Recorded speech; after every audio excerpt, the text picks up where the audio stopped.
Wednesday, February 25th. I'm Jim Check. With me, Ian Burns out there in our nation's capital. Kind of a cloudy, partly sunny day here in the Okanagan.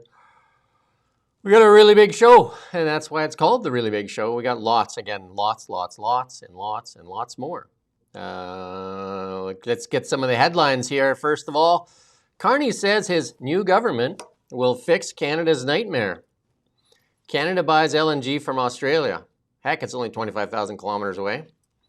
America once again highlights Canada's bureaucratic games. Imagine, Doug, if American politicians came on mainstream media here in Canada to slam Carney. Canada is standing in the way of the deal. We are the envy of the world, and yet hate distorts our perception. The State of the Union from the United States. Canadian media is fear-mongering vassal of hate. Well, that's a headline. Mr. Mudd will jet off with Carney while CBC whitewashes his betrayal. Canada to send money to Cuba. Canada has two-tier medical system, and Canadians are not in tier one. House of Commons, just a game. It's like a game show. Canada's housing market, once lauded as the best in the world, has fallen to the bottom. Canadian military, once again disrespected. Canada Post, the money pit, they can make a movie out of it. The Liberal rail dream being sold as sexy. Sex sells, they say. Quebec separatists score another win. And the federal NDP is a who cares anyway. If the polls are correct, what has happened to common sense in Canada? EB's budget is being rejected. EB makes emotional plea while taking no responsibility. Canadian poll says Alberta can't go, must continue to be the province that gives, not gets. That's quite a deal, eh? Must give, not get. Rent seekers making bank, and left media is not for the people. Bill Gates with a slimy confession. And John Carpay will join us at 10:30. And he's going to talk about, your freedom of expression here in Canada. Freedom of expression. Well, let's kick it off right away. Finally, the Liberal Party recognizing affordability is a problem here in Canada. Because how many times have we heard Francois-Philippe Champagne say, we have the best economy in the world, and Canada is going to be all right. All of a sudden, the Liberals have put out this PR piece here. Listen in on Mark Carney here. It's the number one issue on most people's minds. In order to fix it, we have to understand what caused the problem. Inflation shot up globally during the pandemic. Supply chains were completely upended, from factory closures to transportation delays, driving up the cost of everyday essentials. Overall, these pressures are now easing. But because inflation shot up so much during the pandemic, many prices are still high, and Canadians are still feeling the impact on their household budgets. For years, Canada's economy wasn't as productive as it should have been. Our major industries weren't investing enough, growing enough, or producing enough. The cost of everyday items went way up, and wages fell behind. That's what created the affordability problem. Canada's new government has a plan to fix it. The best way to make things more affordable for Canadians is to increase your purchasing power by creating new, higher-paying jobs. To do that, we're securing new trade partnerships. We're attracting massive new investment in Canada, and we're fast-tracking new nation-building projects. We're already seeing results, but some of the biggest payoffs will take time. And many Canadians need a boost today and a bridge to that better future. So as we build our economy, we're bringing in new measures to make life more affordable. We canceled the consumer carbon tax on day one. We cut income taxes for 22 million middle-class Canadians. We cut taxes for first-time homebuyers. We protected essential social programs that bring down costs for Canadians. And we're moving fast to get more houses built so your costs can come down. One area that needs special attention is the cost of groceries. So we're stepping in. Right now, a family of four receives about $1,100 a year with the existing GST credit. With the new Canada Groceries and Essentials benefit, that same family will receive nearly $1,900 this year and about $1,400 a year for each of the next 4 years. Now, if we keep increasing productivity, creating good jobs with better wages, in a few years, people's household incomes will catch up with their everyday costs. Until they do, we're putting more money in their bank accounts 4 times a year. We can't control the weather or what other countries do. We can control what we build, and we choose to build That's good. Canada. That's good. Well, first of all, I thought we could control the weather. Isn't that the whole point of the last 11 years, that we can control the weather with climate change policies? Wasn't that the whole reason we're here in this nightmare that the Liberal government has created with weakness of leadership and sacrificing our economy and our people at the altar of climate change? Isn't that the truth right there? That's certainly what a lot of Liberal ministers have told us in the past, that that it's our fault somehow if there are massive forest fires. And not our fault because we failed to manage the forests, but because we decided to drive to the grocery store last weekend or something like that. But also, he says we can't control the weather. I'm sick of that cliche. We can control the weather. You know, read about it. We have quite a lot of technology now that can literally control the weather. We just don't do it because we don't know what kind of long-term effects it would have. Although the Chinese have been known to do it, as is often the case with the Chinese. I'd also just want to point out, he's like, he tries to like sweep this stuff under the rug, doesn't he? Where he's like, our economy has not been as productive as it should have been. It's like, why was that, Mark? Will you please explain? Why is Canada in this gigantic abyss? What happened? What happened around about 2015? Our research has led us to that year, 2015. What happened, Mark? Are you ever going to talk about how bad the Trudeau Liberals were? What a catastrophe that was for Canada? Or is he just going to talk about it in these little hints? He's just going to obliquely mention low productivity and things like that. And the carbon tax was too divisive, so we cut it. It's like, why not just be honest with Canadians and say, look, the guy before me absolutely sucked, but I know what I'm doing. Just be honest, be clear, and maybe also take a little bit of responsibility for your role in that government, Trudeau's government, since he was quite an important member of that government as the economic advisor to Justin Trudeau. And we're going to show you in a bit here, on LNG especially, one of our greatest assets here in Canada. And we refused to ship it because we said there was no business case. And Mark Carney testified in committee that said the Northern Gateway pipeline should not go forward. Mark Carney shares a lot of the responsibility for why Canada is in the ditch. Mark Carney is a lot of the responsibility for the climate policies that were driven by Justin Trudeau and Chrystia Freeland, and many of them that are still there. Many of them that are still there. They've suppressed our natural resources, our natural wealth, and they continue to do it. And he said we're going to build faster than ever. Where? When? How? Nothing. I see nothing. And it's been a year almost. We're banging on the door of a year. And that GST credit on first-time home buyers still hasn't received royal assent. It's actually slowed down. I have Renee Merrifield, and she's in the building industry. It has actually slowed down purchases of new homes because it hasn't even gone through yet. So all these things they talk about, they haven't even got them done. And the bread and circuses, being proud that you're doling out money to people in the poverty line, record food bank lineups. This is what you did. Our food inflation is almost double that of the Americans. And you continue to just try to blame somebody else, accepting zero responsibility. And still, the number one thing that could get done here in Canada, the pipeline. Nothing. Absolutely nothing. More than just a pipeline. We're going to talk in a bit about the Australians sending liquefied natural gas across the Pacific, round Cape Horn, up the South Atlantic, up the North Atlantic to Eastern Canada. We're going to talk about that shortly. How about approving or pushing Quebec? How about, for once, why doesn't the federal government try bullying Quebec? Try and get them to harvest their own LNG resources. That would boost productivity, don't you think? But it's, there are so many other ways in which productivity could be boosted. Most of it is ending regulations. Where is that? Where's the evidence that that's happening?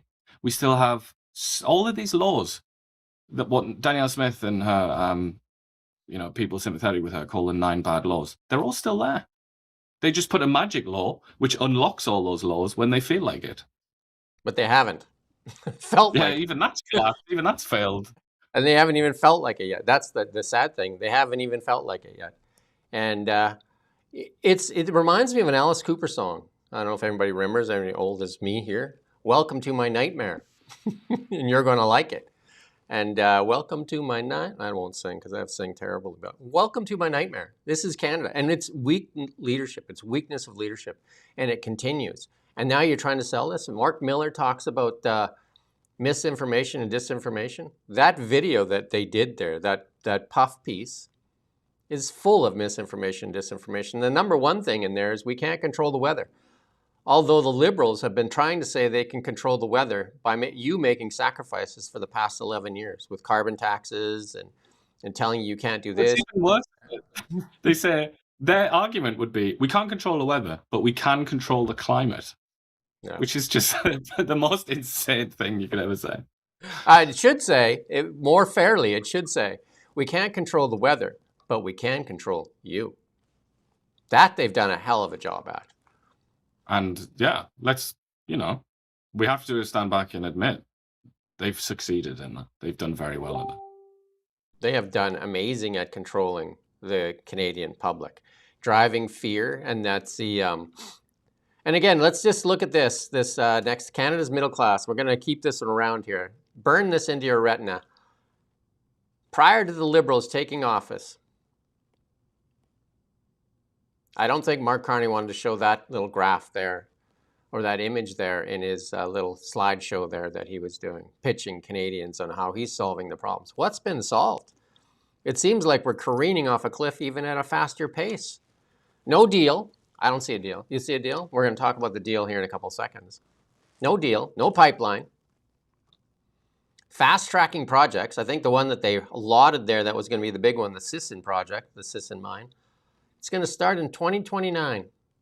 How was that? Is that a couple of years from now? What is that? Like, I count on my fingers, maybe. Jeez whiz. Jeez whiz, that's fast-tracking. Will Mark Carney even still be Prime Minister then? Don't know.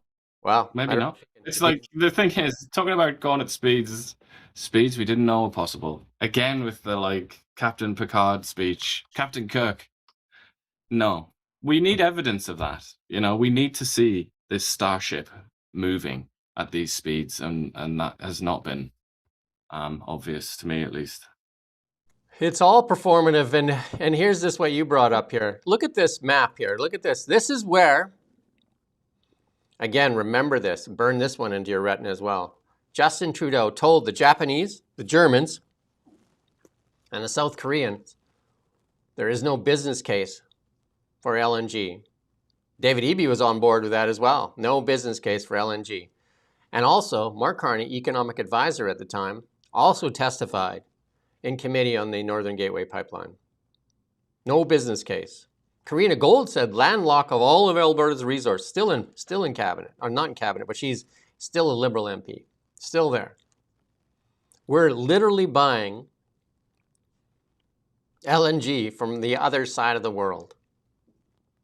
You know where the toilets go the other way? We're buying it from that side of the world. We're buying it from the side of the world where the toilets go the other way when you flush them. Fun fact. Not only that, but as Elizabeth May, no doubt, the first thing Elizabeth May must have said when she saw this is, oh my God, they went around Cape Horn, the most dangerous sea, the most dangerous navigation route in the world. How dare they? She must have been really scared about that. How mad is that, though? Just looking at that craziness. And this goes back to Quebec. Quebec, they've forbidden fracking, haven't they? Even though fracking, as we've said before, or as I've said anyway, the most important geopolitical event of the last 20 years, possibly more, is the United States figuring out, some bloke in Texas figuring out how to do fracking and just transforming the planet by doing that in just so many ways. But it's kind of the source of America's power right now. And it's the reason that America, they don't need to look at 2014 and be sad and look at we used to be rich kind of thing. That's why they're living in the present and looking at the future. And that's why they are the richest country in the world, and even richest per capita of all the big countries. It's because they've figured out a way to provide their own energy by fracking shale. this exact same rock formations that we have in this country. One of them even extends up into Quebec on the St. Lawrence and Utica and those shale deposits. But in Canada, or at least in Quebec, it was banned, forbidden. And this is the result. I mean, this highlights the absurdity. This is like the full clown mask. But look at Mark Carney talking about productivity and the amount of times that we look at GDP per capita decline. It's all connected. If you do stupid things, unforgivably stupid things, like they did in Quebec by banning fracking and then importing oil and gas from the other side of the planet, you know, it's going to happen to you. You're going to get poorer. And sure enough, Canada's now poorer relatively than it was. I think you and I should start dressing like Alice Cooper and just start putting all that like the crying eyes and all that stuff on, because this is getting like, it's just abysmal. This is absolutely crazy. Like they talk about climate change, the book values, all this stuff. Look at the amount of energy that it takes to move energy to Eastern Canada instead of a pipeline that could be moving energy and we could be selling it and making money and, you know, buying stuff for our building hospitals, building schools with that money. No. Quebec could even be generating enough money to give to the actually poorer provinces like Newfoundland, rather than taking many billions of dollars basically from Alberta in equalization payments. Quebec could pull its thumb out of its rear end and start contributing, but alas, much better just to chill out and receive massive amounts of money. Do you think we should send an email to Mark Miller and ask them to flag that PR piece from Mark Carney as disinformation and misinformation? I mean, quite honestly, you would have be about as much point of doing that as there would be sending an email to Xi Jinping saying like, I'm not very sure about this Taiwan thing, mate. I don't think that's legit. Look at this. Canada approves the latest Gulfstream business jets after Trump tariff threat. The bureaucratic machine there in Quebec there has found a way to get these Gulfstreams approved, which was just nonsense to begin with. Absolute nonsense, dragging feet to maybe benefit a Quebec-based company called Bombardier. Bombardier. Again. You've got to make it sound almost like a J sound like a J. Bombardier. That means that you're potentially going to be a Liberal minister if you say it like that. Thank you to Boy for the contribution. It's just shocking when it gets exposed how bad, like, you know, like they're screaming, the politicians screaming in Canada about free trade, Doug Ford and the media screaming about it, when we are actually guilty of many of the things that block free trade here in Canada. And we're going to talk about supply management in a bit as well. But here, this is a thing that blocks Gulfstream jets that, you know, just because paperwork backlogs, come on. And we talked about this. So you can go back, I think it was a couple of days ago we did this, and we talked extensively on this and talked about how they say that they're a organization that is not subject to political influence. But all of a sudden, they seem to find a way to get this approved in days instead of like months and months and months. And this is just being buried. Like, where are these talking heads that Chris Sims was talking about? These well-paid talking heads. Where are they on this? You know, this is a massive story as far as I'm concerned. This is the Liberal Party, Liberal government making false claims. I mean, that won't surprise anybody. But claiming that our institutions, the likes of Transport Canada, regulators, they're completely independent.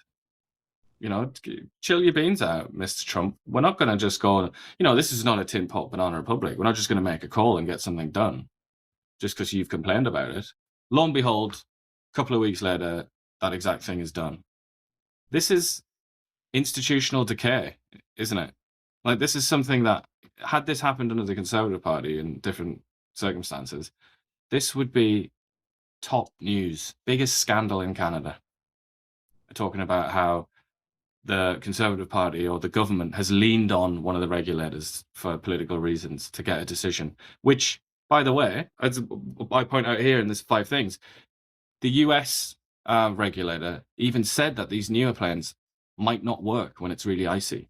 And they said, we're going to sort of like provisionally approve these planes, but we need more evidence that they can be de-iced properly. Not necessarily a small thing, that, is it? So we've got the Liberal Party has leaned on a regulator saying, approve this plane that's maybe a bit dodgy in icy weather because Trump's upset about it. You know what I mean? Is this not like a gigantic front page scandal? But instead it's buried away. It's like 5 or 6 lines in the news agencies and it's dead. It's not a story anymore. Dougie Ford. Doug went on CNN. We showed you that yesterday. Doug went on CNN, attacking Trump and saying that he's going to lose the midterms and all that stuff. Just imagine. And we're going to reach out, actually, because why not? If Doug can go on CNN, we're going to reach out to a Republican senator, congressman, woman, and get them on. Because imagine in mainstream media if they put on Ted Cruz on CBC and trashed Mark Carney. Imagine what the politicians like in Canada would be just losing their mind. But Doug is fine to go there and do that. And it doesn't help, does it, Doug? Every time you go on, you think, Doug has a weird perception of the world. His perception of the world is similar to Mark Carney's, I would say, which is say bad things about America and Trump, win elections. Okay, well, if that's the offer, my lord, then I'm just going to go around saying bad things about Trump all the time. He has an incentive to do this. So as long as that incentive remains, he's going to keep doing this, as will the Liberal Party.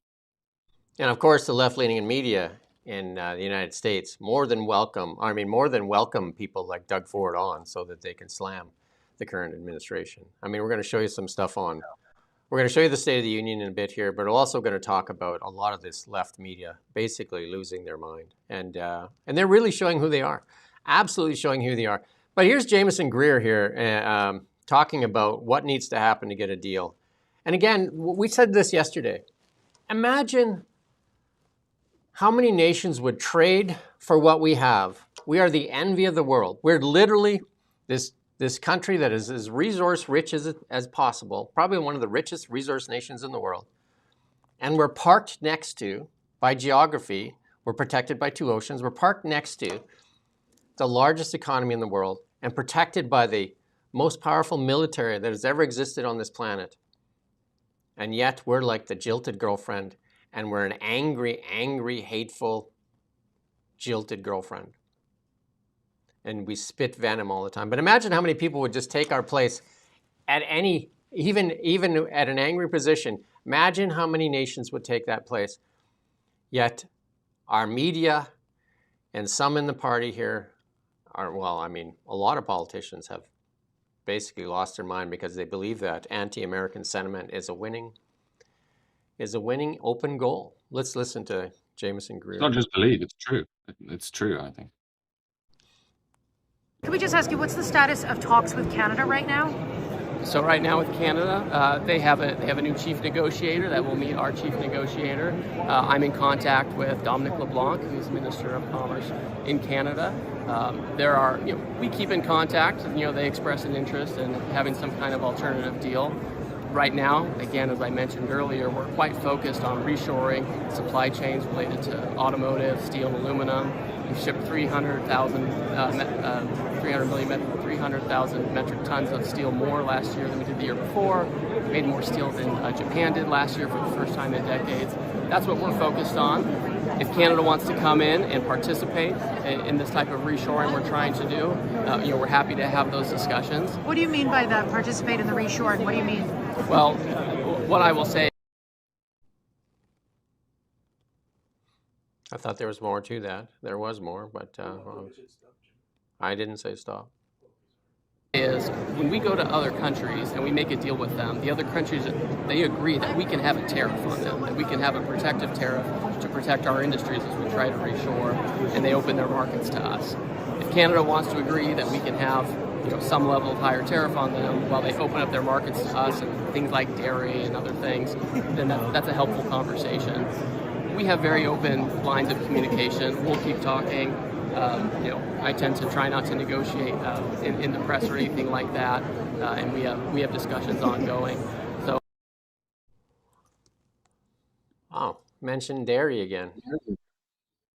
Indeed. And he also mentioned booze on the shelves, which Yep. seems a bit petty, but his argument is that Canada's being petty, and he even said, I think this might have been in a separate interview because he did two in this room here.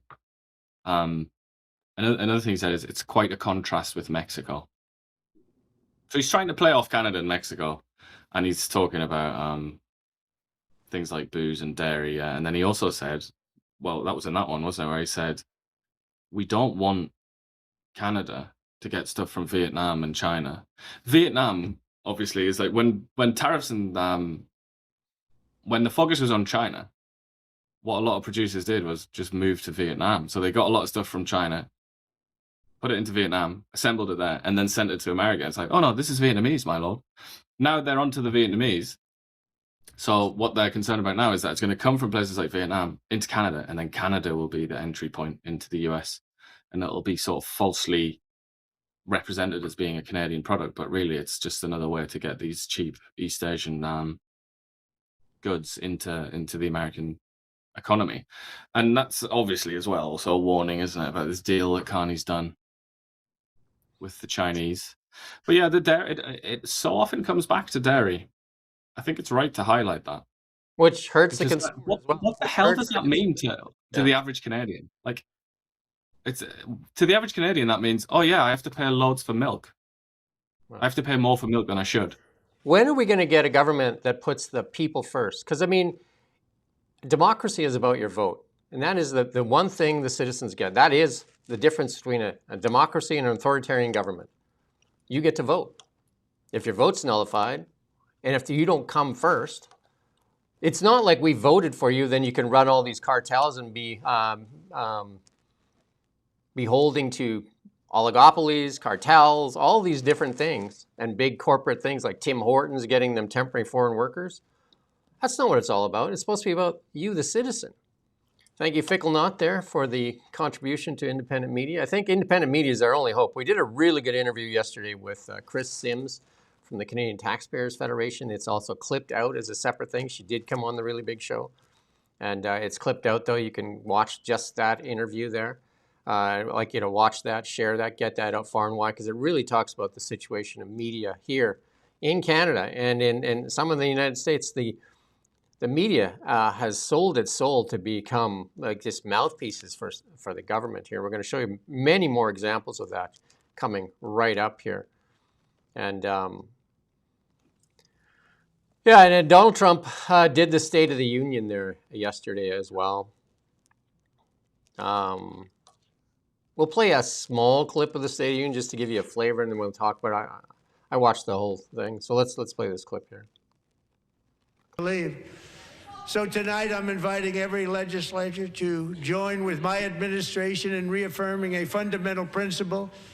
If you agree with this statement, then stand up and show your support. The first duty of the American government is to protect American citizens, not illegal aliens. That's good. That's good.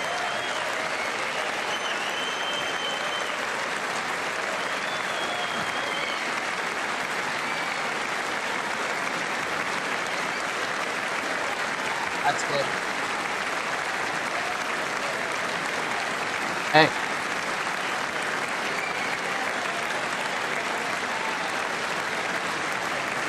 Is that the clock? You still there? Fell asleep over there. I said stop like 3 times. Well, you know, one day we're going to get a bigger budget. Anyway, because that applause went on for a long time. So, I mean, but the point of it was the Democrats wouldn't stand up. I mean, again, your vote as a Canadian citizen, your vote as an American citizen, you get like once every 4 years or 3 years, depending on election cycles. And you're supposed to come first. I mean, they're in their Constitution. We the people. That's the difference between a democracy and an authoritarian government. If you have people that can cross floors and take 30,000 votes with them, if you have, I mean, where's the respect for the voter?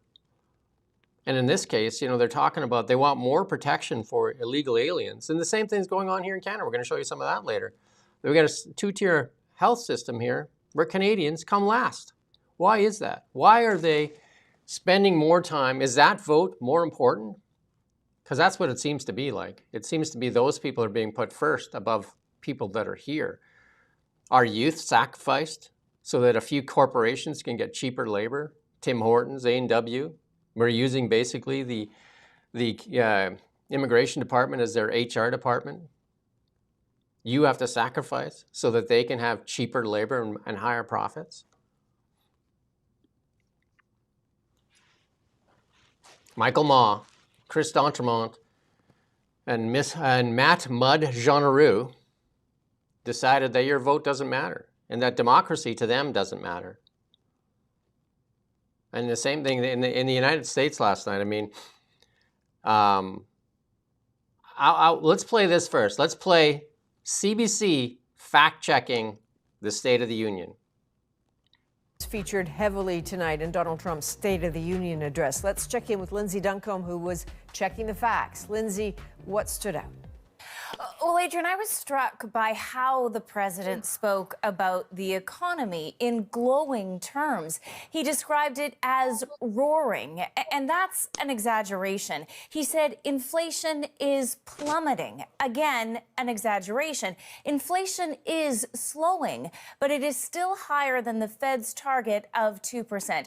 I want you to check this out. If you look at the graphic, you can see there's a big post-pandemic drop that actually started before Trump took office.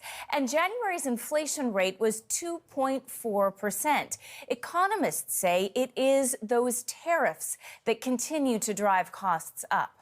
Okay, so in terms of tariffs, certainly he spoke about them tonight. What did he have to say? Well, Trump correctly said that hundreds of billions of dollars have been raised by tariffs in 2025. The United States collected $287 billion in tariffs, and nearly $100 billion of that, Adrian, was collected in just the last 3 months of the year. But he also said this. As time goes by, I believe the tariffs paid for by foreign countries will, like in the past, substantially replace the modern-day system of income tax, taking a great financial burden off the people that I love. That is not true. Earlier this month, the Congressional Budget Office said 95% of the tariffs collected by the United States are being paid by Americans.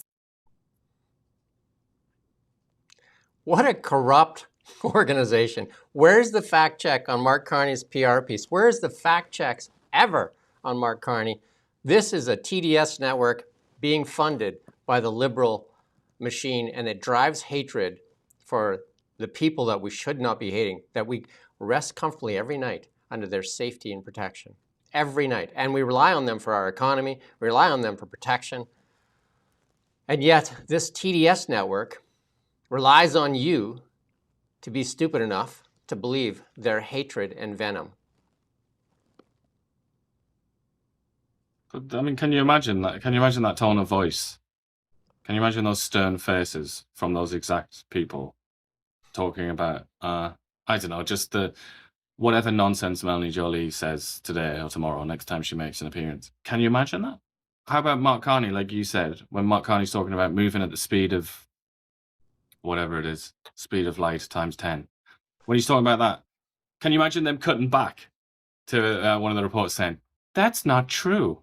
Actually, nothing is happening. Can you imagine that with that tone? That hauteur, our favorite word. Can you imagine?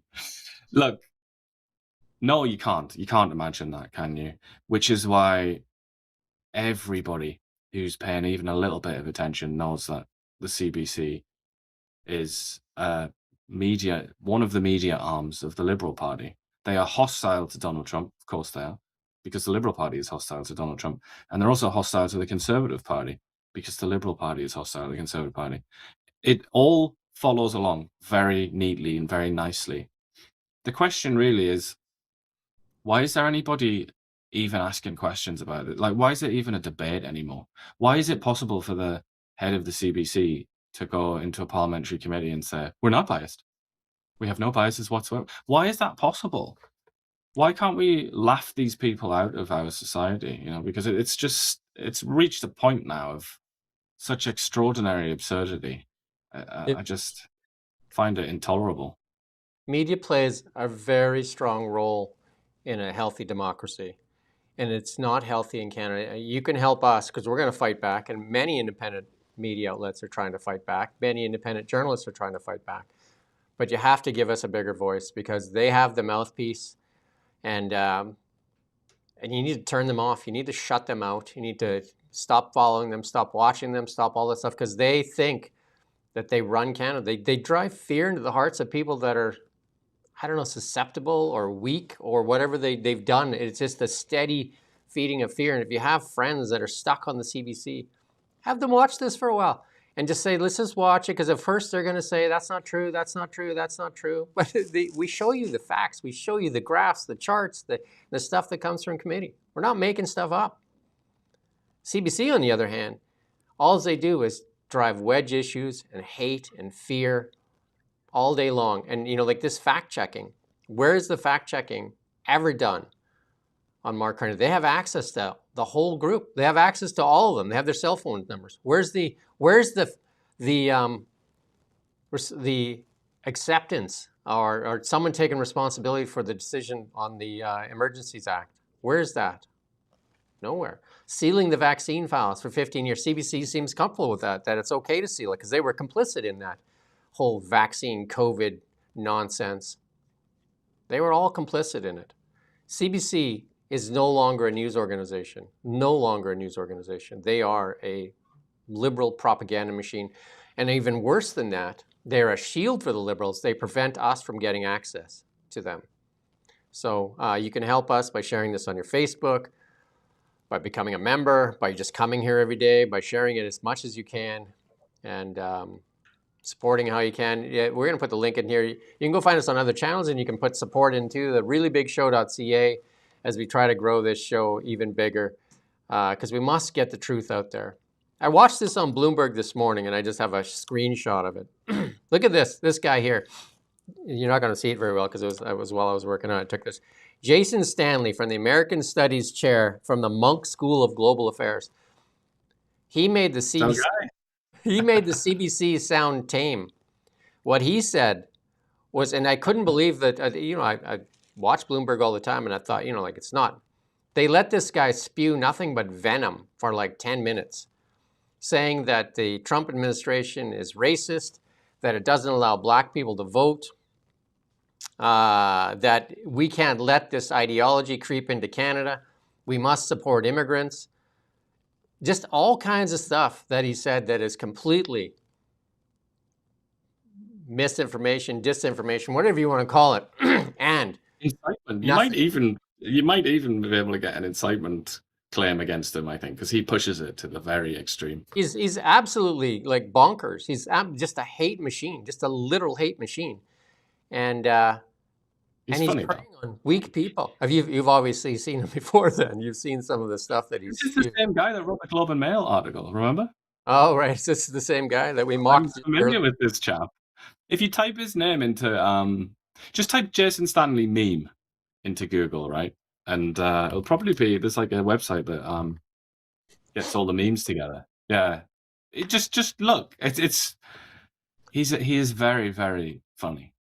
He's not on purpose. But he's very, very funny accidentally because he is just such a ludicrous figure. It's like grandiloquence, I think. Is probably the word I should have twigged on it because he said that what Trump did in Venezuela, the illegal thing, and then stealing the assets of Venezuela, that it's not only likely that he's going to come and invade Canada, it's like a high probability that he's coming to invade Canada.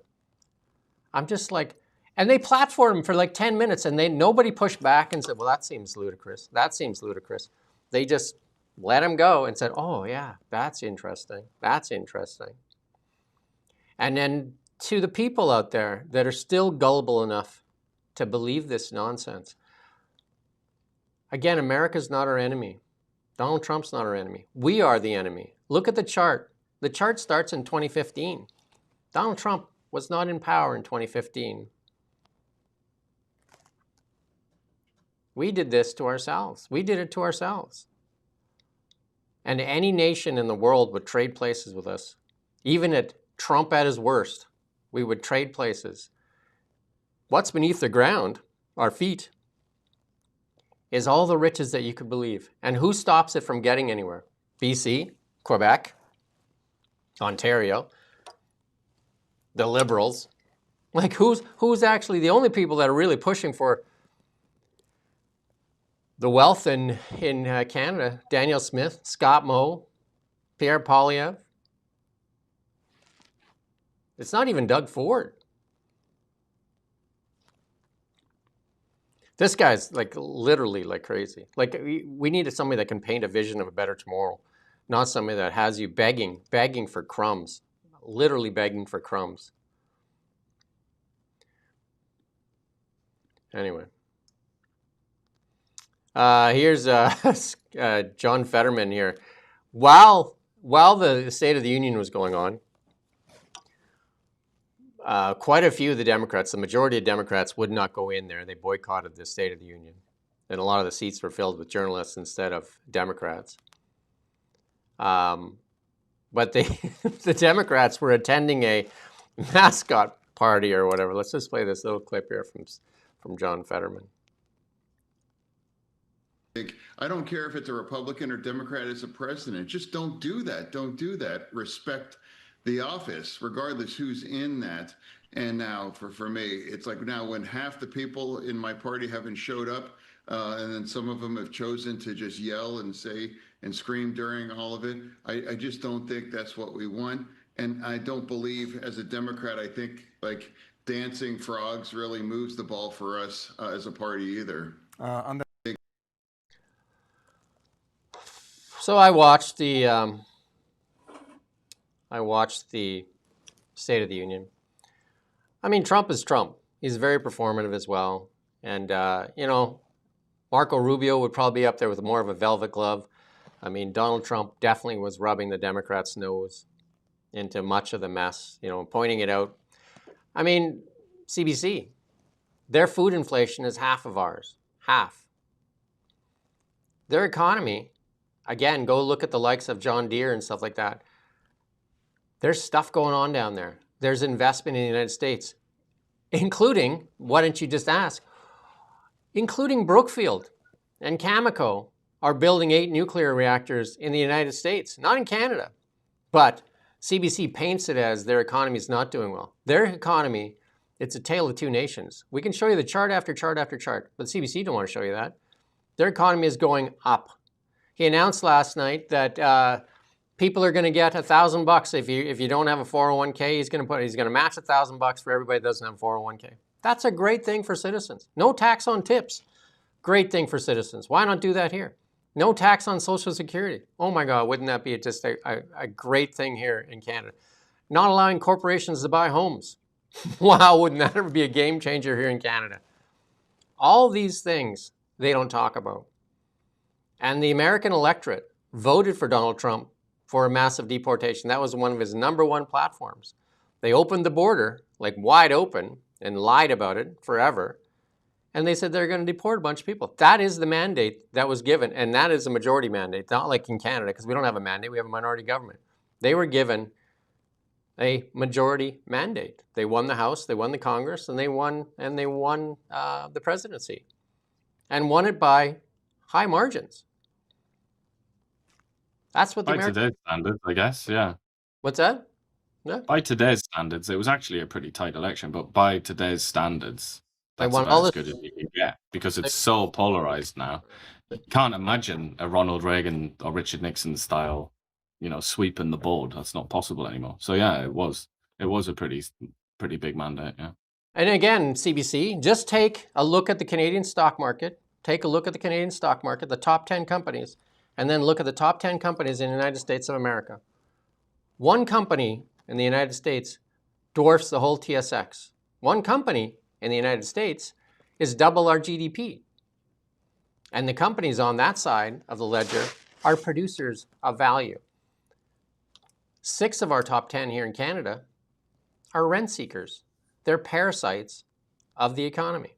They're the banking industry. And we're going to show you later how the parasites are making out like bandits. Absolutely like bandits. And while the Canadians suffer. So you ask yourself, when Marco Rubio spoke in Munich, spoke in plain language, like a grade 6 language, spoke in plain language. Mark Carney spoke in words that even This Hour is 22 Minutes made fun of it because nobody could understand what the heck he said because he's speaking to globalists. Who matters? Is it the voter that matters? Is it the Canadian citizen that matters? Or is it global? Or have we given our nation up to the globalists? Is that who it is? Because then let's just say what it is. And then maybe Ian and I can just retire. We don't have to do this because then we just realize that we actually report to the WHO and the UN and what's that Davos thing? We show up in Davos. Maybe they throw some crumbs over the fence. We'll move to Switzerland. Yeah. Anyway, that was a bit of a rant. Sorry about that. But it's just frustrating how they paint the picture when it's pretty plain to see that the American economy is about to blast off and Canada is falling into an abyss I mean, that's from Tiff Macklin that said that, the Bank of Canada governor. Maybe CBC should fact check him. Unbelievable. That would be a real no-no. Nobody's supposed to criticize the Bank of Canada governor. He's like the Pope, and we are the College of Cardinals. We're not allowed to say anything about him. And you think the CBC can't get any worse? Again, what matters the most in a democracy? It's the vote. That's the only thing you get. That separates democracies from authoritarian governments. You get a vote. You get to decide who runs the nation, the province, the city, whatever. That's the most important thing. So that makes you the most important person in a democracy. Makes you the most important person. And so when somebody decides to silence 30,000 votes, you would think the media, who's supposed to hold power accountable, would ask those questions. But listen to CBC here, whitewash, Matt Mudd Jeaneroux. You earned the name, Matt.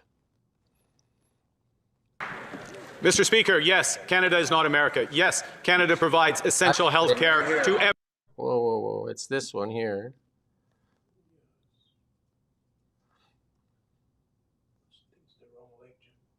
See if you can find it from the CBC Watcher there. See if you can dig that up. Well, we did have on Chris Sims yesterday. Chris Sims from the Canadian Taxpayers Federation. Let me know when you have it. Chris Sims, and she was on, we clipped it out as one big piece there, and she talked about the state of media in Canada as well. And she was part of the parliamentary gallery there for, what did she say, 20 years? It looks like we have the clip here. Let's listen how they respect you, the voter. Matt Jeaneroux was a conservative eyeing retirement from politics, and this week, of course, he's now a Liberal, and he's been vaulted to the Prime Minister's delegation ahead of a very high-profile trip. As we know, Carney is heading to India, Australia, and Japan starting later this week. Today, the Prime Minister's office released a list of who else will be on that plane, and if you look it over, lots of names that you would expect traveling with a delegation, especially a trade delegation, to India, especially you have the Foreign Affairs Minister, the International Trade Minister, Defense Minister, and on that list is the latest conservative defector as well, Matt Jeaneroux, in his capacity as a special advisor on economic and security partnerships, a title that Carney gave him last week when announcing that he was switching sides and going to join the government benches. Now, this is probably going to raise some eyebrows, maybe even some eye rolling, given the timing of the trip so soon after that announcement. In fact, actually, we just heard a few moments ago from Conservative House Leader Andrew Scheer, who was making the point, that Jeaneroux has not been in the House of Commons, been spotted in the House of Commons, for months now, since early November, but now he's making time to travel halfway across the world.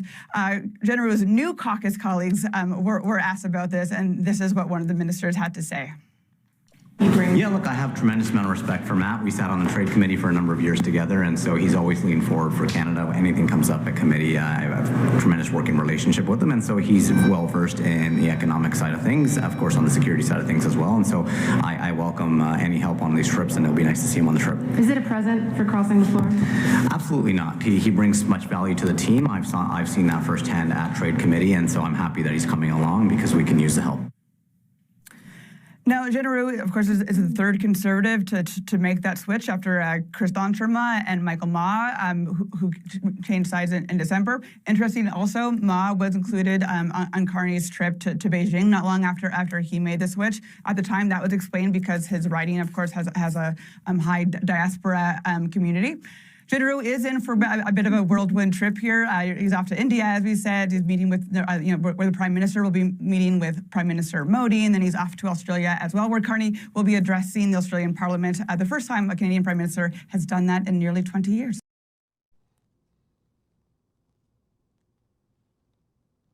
I assume most people have seen The Matrix, where Morpheus takes Neo into the Matrix. I think it's the first time. And he says, "You think that's air you're breathing?" When I was watching that, I was thinking, you think that's news you're watching? Because that is not news.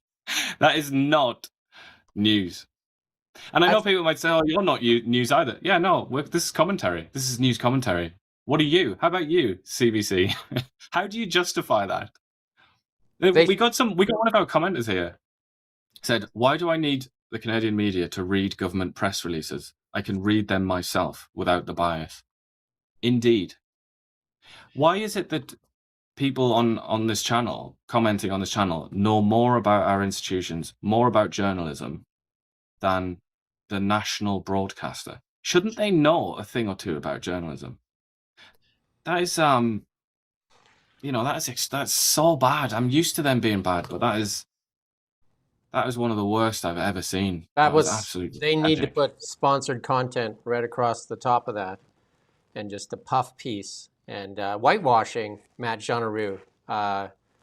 Again, does the CBC believe in democracy? It sure doesn't look like it. Because how many stories have they done on there going to talk to the people in his riding? You know who did go to talk to the people in the riding? The people that the Liberal government has labeled as a threat to other reporters, Rebel News. I mean, love them or hate them. They actually go in there and they asked for, they went and interviewed a bunch of people there, and they've got over 22,000 people signed a petition already to recall Matt Mud Jean. Where's CBC on that story? Nah, who cares? CBC is a huge part of the problem. Damn right CBC is CBC is the shield for the Liberals. And so is CTV, lump them in, and Global, and CP. They're all in there. They're all in there together. They shield the Liberals from accountability. They shield the Liberals from accountability. That was a whitewash piece on Matt Jean to let people know this is for the best of Canada.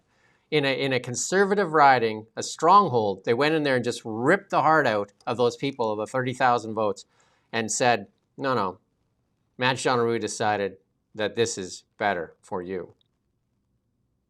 But they also, it's like a shield, yeah, they do a lot of things. They attack the Tories, so they're a shield and a spear, okay. But they also, and more depressingly and prosaically, they just take up space.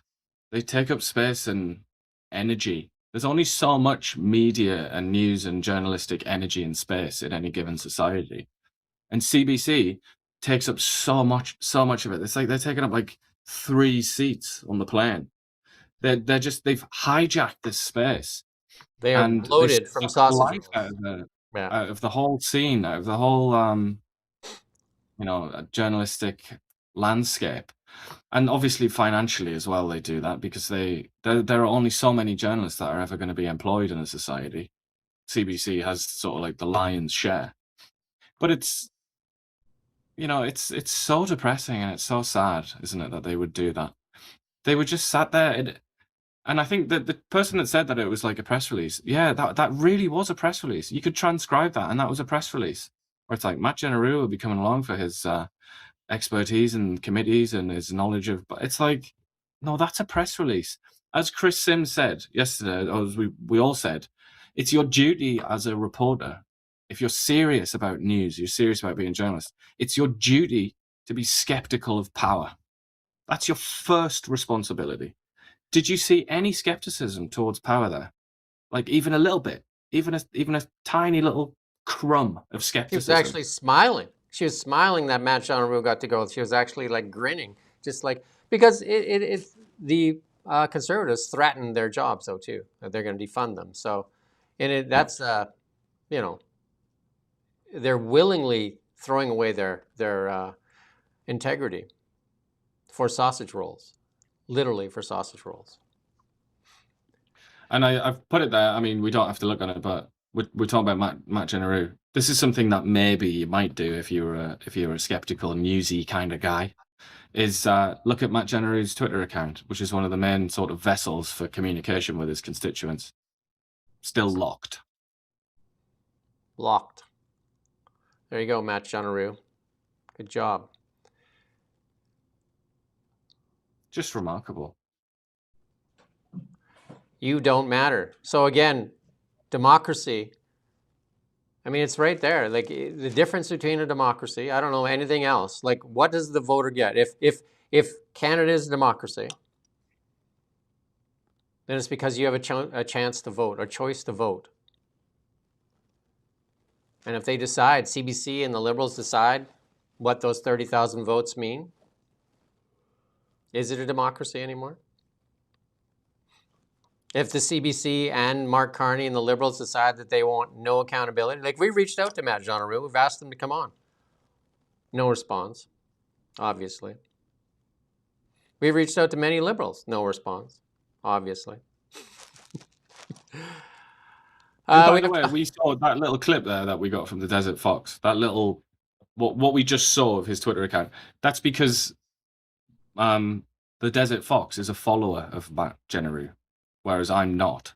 So he's it's approved followers get to see his previous tweets. I'm not following Matt Jean-Roux on this Twitter account I'm looking at here. So I don't get to see even that. But you see the little key, the little lock at the top. That means that his account is locked.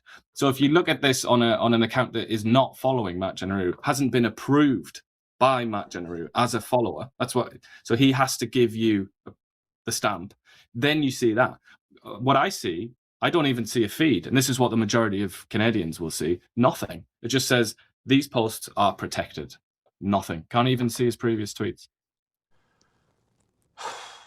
And as bad as the nightmare is in Canada, we seem to have nothing but money for everybody else. Because they are, like the Americans are putting pressure on Cuba, the communist regime that suppressed its people since what, 1957, 1958, something like that? 59 is when they 59 went on before that. Yeah. So the feds confirm aid to Cubans. Feds will send taxpayer aid to Cuba. The department, and that's from Nita Nan's office there. And that's after Cuba's ambassador to Canada said fuel and food shortages have ground the island to a standstill. The federal government is ready to support humanitarian assistance in the Caribbean Bureau. We are preparing a plan to do so. Over the last 7 years, we provided about $6.5 million a year in developmental assistance to the Cuban people. Foreign aid to Cuba last year totaled just under $7 million. And we're having problems not only with the access to medicine equipment, but even for fuel to move patients to hospitals. That's from the ambassador there. We have received assistance from Canada for many years. It's something that is normally monitored on Canada's part. And Nita Nan told reporters an aid announcement was due shortly. Why? Because it's important that we're at a multilateral country and also for humanitarian situation on the ground. And they said they're preparing for an announcement in the next few days. The humanitarian situation is a little bit worse in North Korea, for example. Should we send aid, tankers full of aid, massive ships full of aid to North Korea? Probably not, because that's an insane dictatorship that everybody knows is absolutely demented and you don't want anything to do with them. Cuba, though, they're our kind of communists. We like them. Cuba is sitting on the opportunity probably that they haven't seen in like 50 years. Marco Rubio, Cuban, is in a very powerful position to make life for Cubans a lot better. Not for the political party, but for Cubans. So who is Canada putting first, the political party or the actual Cubans? Again, it seems to be a conflict there. And the same thing was said this with Venezuela. Most of the Venezuelans celebrating that Trump removed Maduro, the guy that oppressed that nation for what, I don't know how many years, decades. And also 8 million people fled Venezuela. They were actually using Cuban military to protect Maduro because they didn't even trust his own people. Yet the Canadians and the NDP want to reinstall Maduro so he can oppress the people more. So who are they really wanting? Is it just anti-American sentiment? Or do they really like dictators that oppress the people? Because I thought the NDP, when my dad was an NDP, it was about the people. It was always about the people. These things seem to be more about the political parties that are in charge, which is odd. That's what happens, isn't it? When you keep on trudging down into the deep abyss of crazy extreme leftism, you start to worry less and less about the people like you're supposed to be fighting for, and more about things like this, the party, the people. Because do you think Cubans are doing well? Is that the thought process? How many people have fled Cuba and continue to flee Cuba? There must be a reason for that. There must be a reason, Anita. And we don't even have any more money. I don't know where we're going to get the aid from. Because at some point, we're going to have to ask for aid from the Americans. That'll be the day, right? This thing is really heating up. Rejected asylum claimants are receiving vision care, physiotherapy, counseling.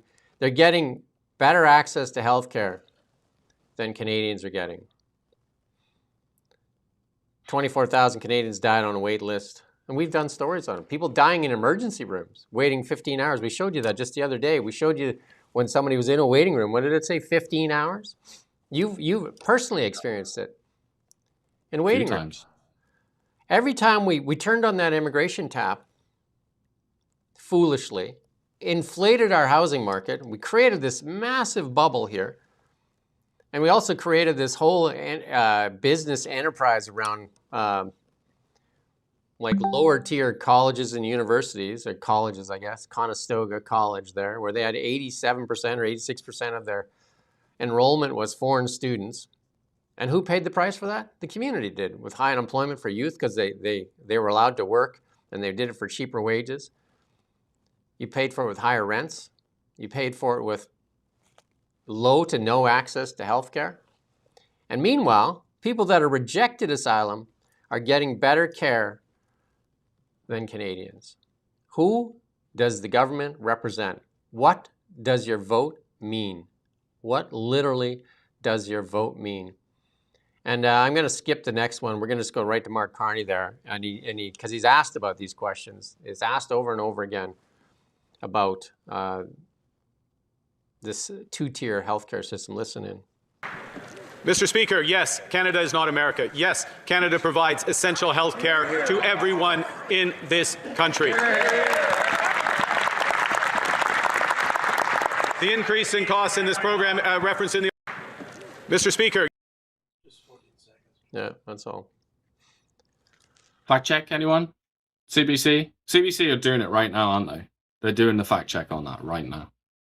I'm just going to wait. I'm just going to wait here. It just should be 5 minutes, guys.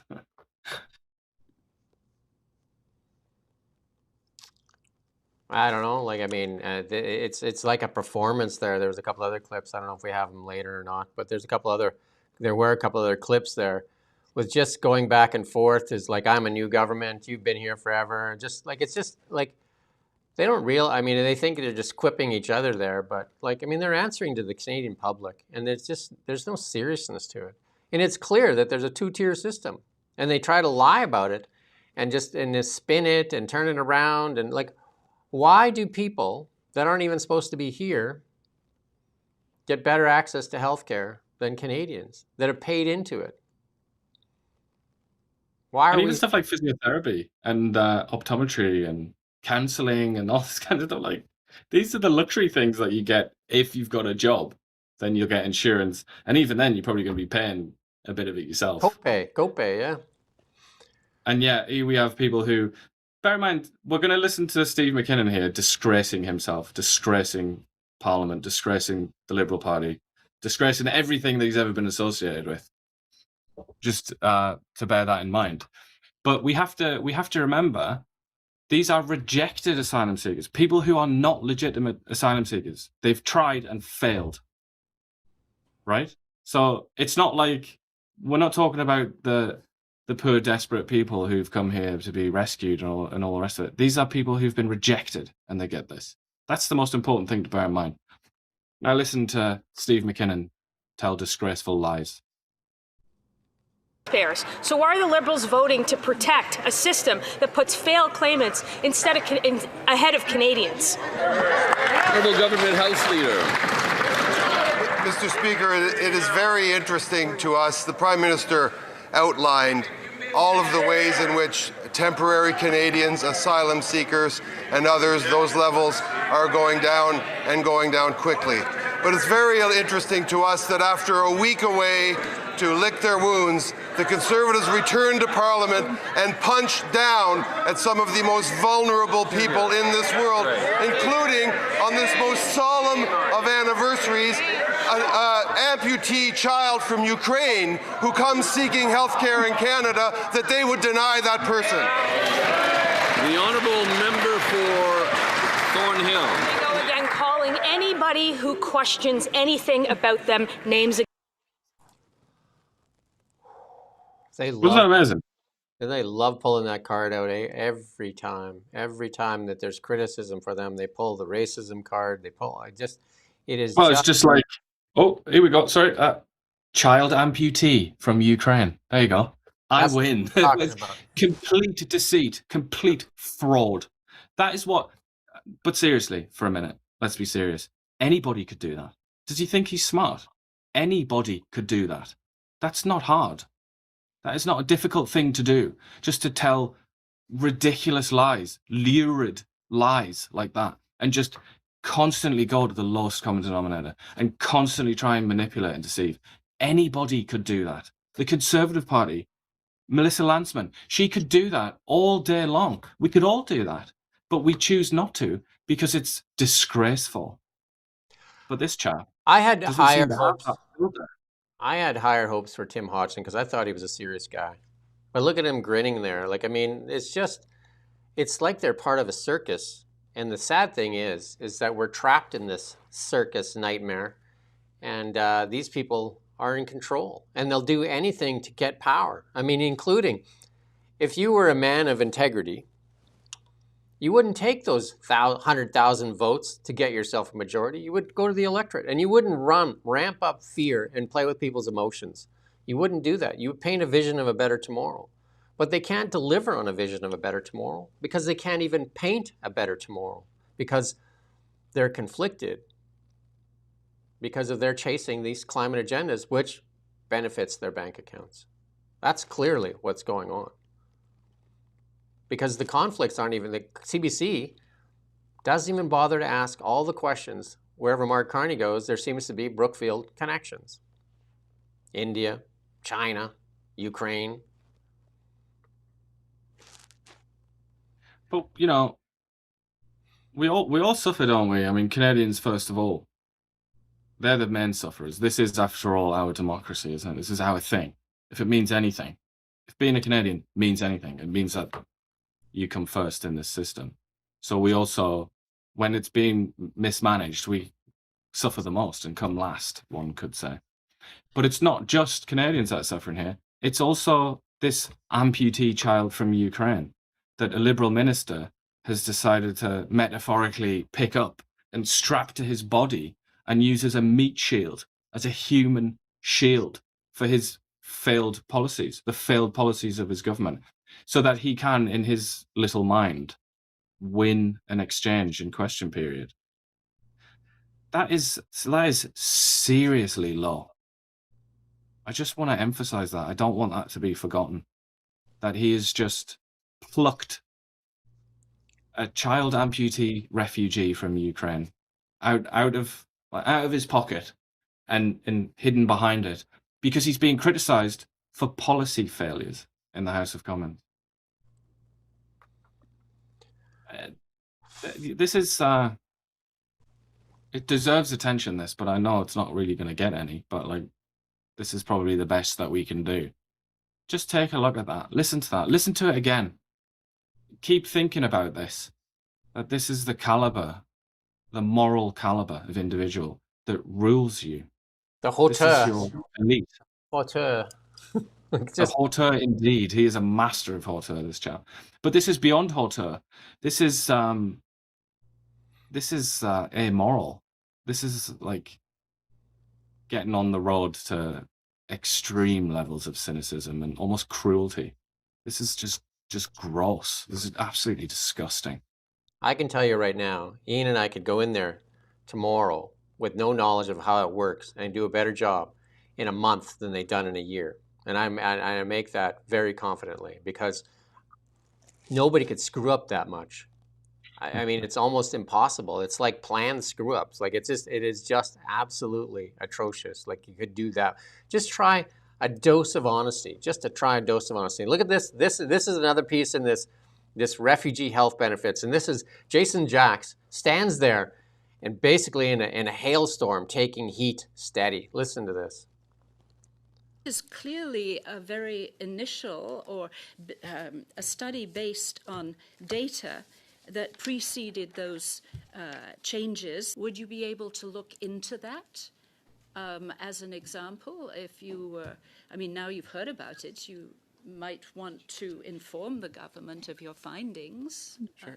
Again, with a motion from the committee, we'd be happy to undertake additional work and additional analysis. Okay, that I think this would be very helpful. Should not another analysis be done, taking that into account, the effect of those co-payments?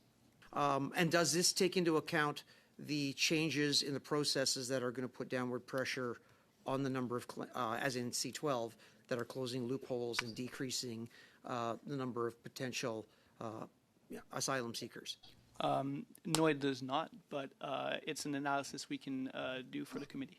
I would suggest you do. Thank you. I'd like to move the following motion, that the committee requests the Parliamentary Budget Officer provide the committee with an updated report in 3 months. Of that, the report include the further in-depth analysis.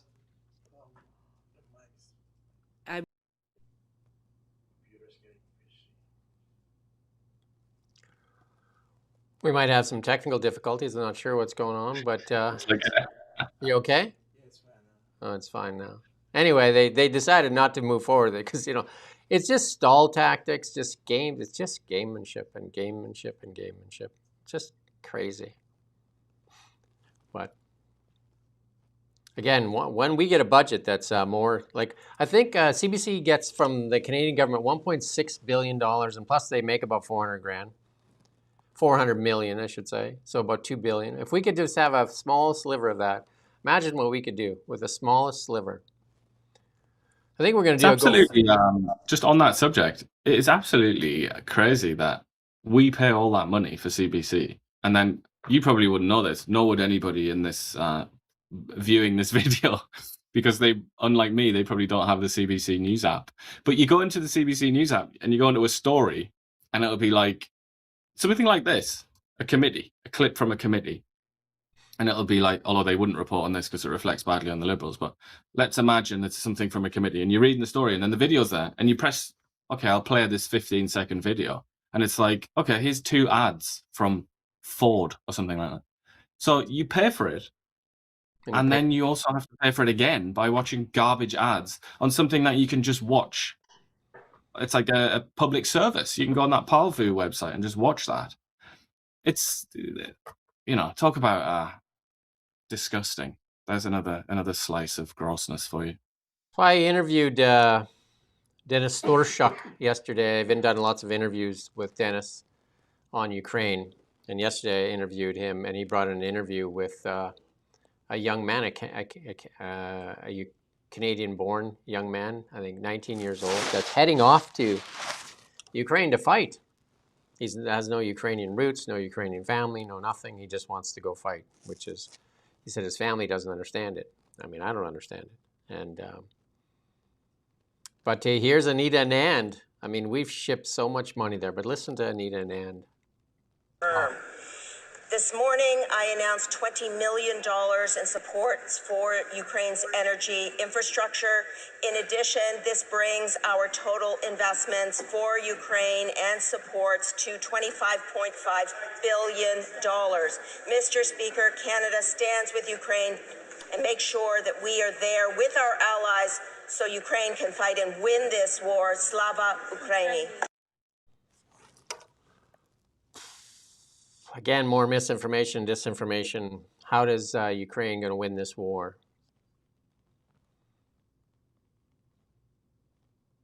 Drones. There's I mean, just to give you an idea of what the Ukrainians are up against, there's quite a good story in the BBC, the British version of the CBC, who actually do real news. Blows your mind, but they do actually do news stories in the BBC, unlike the CBC. But they've interviewed a handful of Russian soldiers who've like defected from the Russian military, and they're talking about what they call the meat waves, where they just send wave after wave after wave of Russian conscripts, Russian convicts, often who've been forced into the army and sent to the front. The Ukrainians are outnumbered to such an extraordinary extent that they've got these people running at them in meat waves. Indeed, how are they gonna win? How do you win against people like that? How do you win against a military like that? And that story in the BBC is also about what they call zeroing, which is like something out of the Second World War, like commissars coming in that just blowing people's heads off because they refuse to go to the front. So yeah, I mean, they're fighting against a truly terrifying enemy. How much money can Canada afford to give is my question. How much money do we have? How much money can we continue to afford to give? Why is Canada bragging that it's the largest per capita contributor to that war? Why are we, you know what I mean? Why are we giving gender equality rice to Vietnam? Why are we like giving aid? And why did we give China millions of dollars for, was that the aid in democracy or something? Like that? Just a literal farce. Where's the money actually going? And then Chrystia Freeland is now the economic advisor in Ukraine and is pushing for reconstruction funds. Isn't there a war going on? Reconstructing what? Oh my God. And Canada was once hailed as the, like a lot of the CBC and the pundits there and the Liberals were hailing it as, look at Canada's housing market, and a lot of Canadian wealth tied up in housing. Literally, most of people's wealth, the majority of Canadians, their wealth is in their house.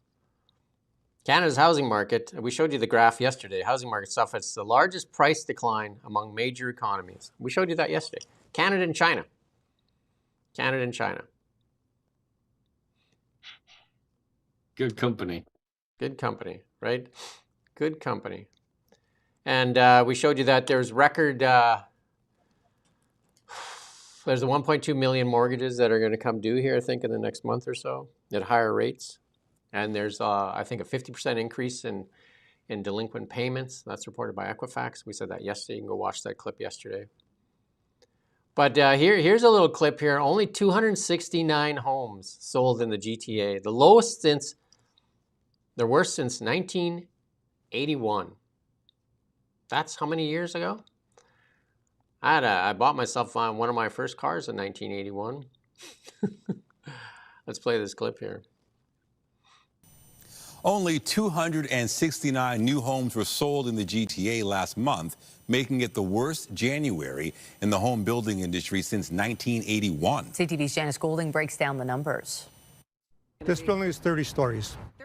Ralph Del Duke has been in the building business for more than 40 years. The head of Chestnut Hill Developments has 6 projects in the works, with Digging for the Wild slated to begin later this summer. Here we came to market early last year. We were about 50% sold. Still, Del Duca says 4 other projects he's planned for this strip of Marley have been delayed.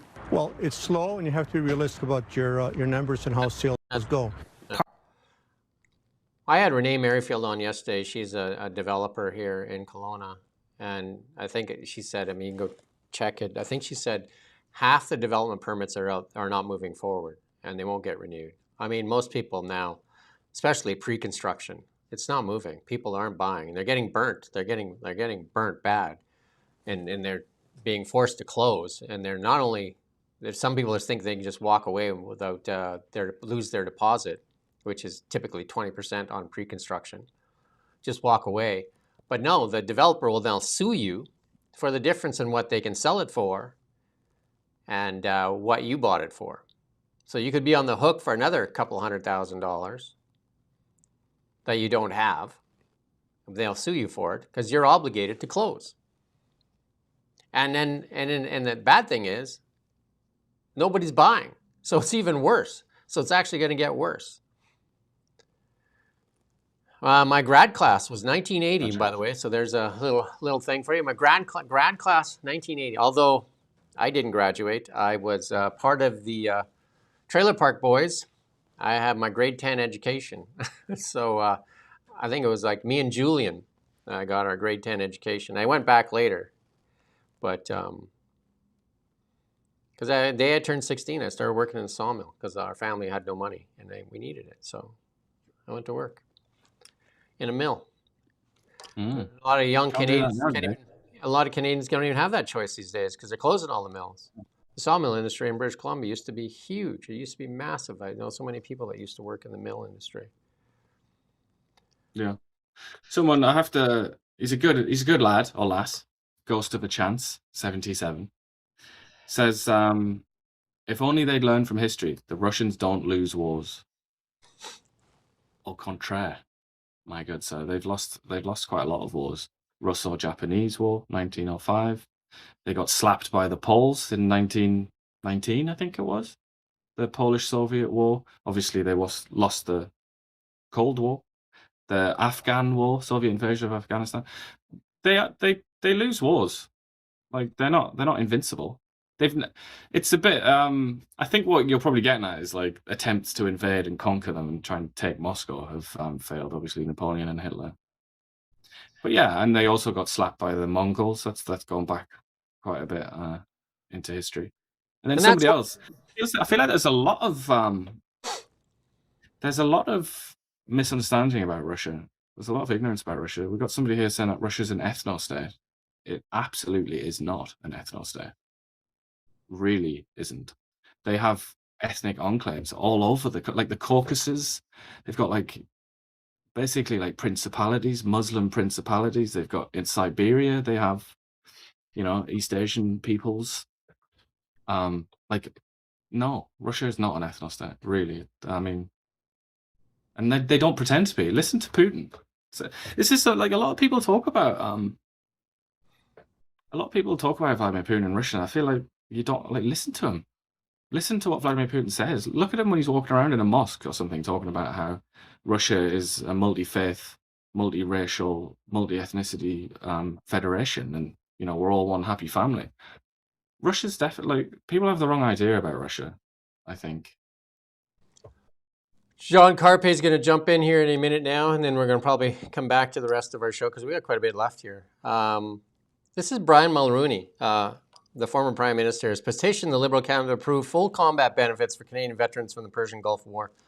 And that's from newly disclosed access to information. That's the sad thing is they block this stuff, and it takes forever to get this information out there.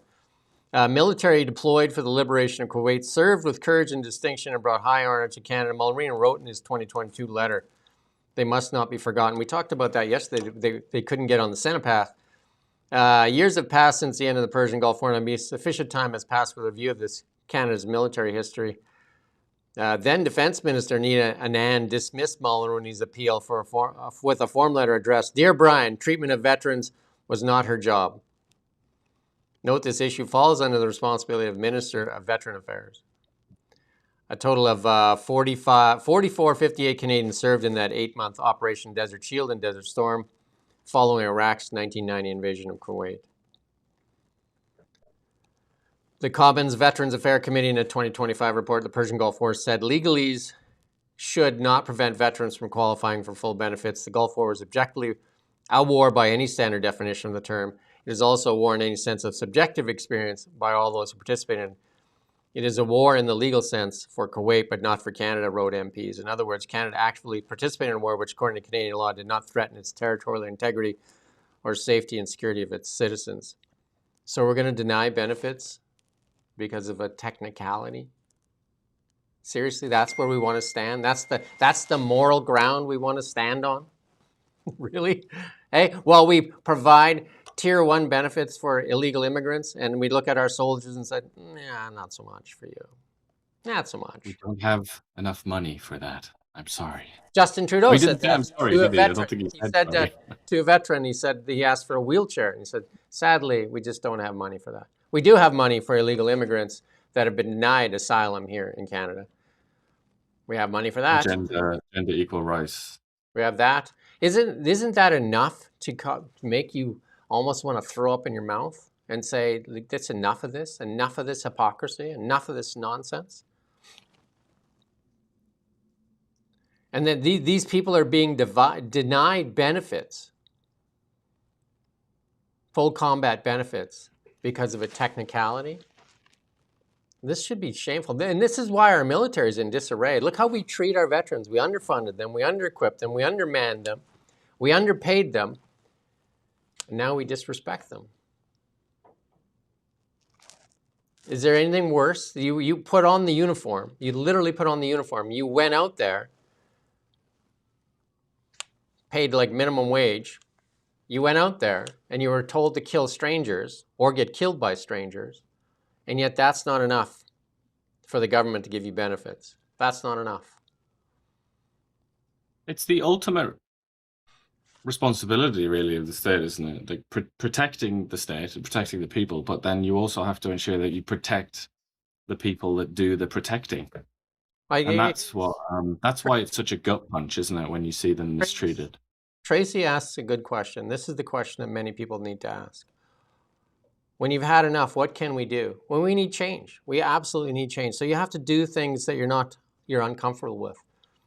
And that's what we're doing here. We're here doing this every day. It's hard to do this. It's hard. It's Ian and I and a couple other people. This is it. This is it. We put a lot into this. So this needs a bigger voice. That's one thing. We need to raise we're going to make a form letter. You need to demand these people come on and be held accountable. We need to defund the CBC. We need to make that is their shield. We need to remove the shield. We need to remove that shield from them and their hauteur so they actually have to answer questions. And then we need to elect a government, and then we need to put into place safety mechanisms so this can never happen again. Recall mechanisms for MP that cross the floors. That's number one. We need to put in a recall so that you can petition to have them recalled. We can't give up on Canada. But we need to do some stuff that doesn't make you comfortable. There's no longer can we sit back and let somebody else do it. We have to act. Make this show bigger. Heck, if I have to run for office one day, I'll do that. Whatever it takes, we need to save Canada. We need to save Canada from the clutch of these people that are actually just filling their pockets while they make you meaningless. Meaningless. That's John Carpay jumping in there. So we're going to go to John here, and then we're going to come back. We're going to note where we are. Let's see if John gets in here. John Carpay is from the Justice Center for Constitutional Freedoms. There's John. You're jumping in live. Thank you, John, for joining us this morning. You're better from your flu bug? Mostly. A lot better. Last week I was out completely, and now I'm still mildly sick, but hopefully the germs won't spread through the internet to our conversation today. No leaky viruses coming our way. Well, thank you for joining us, and a good time to join us too. You put out a new report. That's what we're going to talk about. I take it on access to Canada's digital identity. Privacy collapse. Canada's expanding surveillance state. So we drill down hard on bills C2, the Strong Borders Act, and C8, the Cybersecurity Act. And these are, if these bills pass, they are further big steps towards a surveillance state where the government knows everything about you. where you are moving, who you're spending time with, how you're spending your money. And we really have to be alert and aware to, if we don't want to end up like communist China with their social credit system, where if you criticize a government on Facebook, next thing you know, you can't get onto a train or a bus or That'll be an the end airplane of 'cause Ian you've and been I blocked. guess. That'll be the end of us two.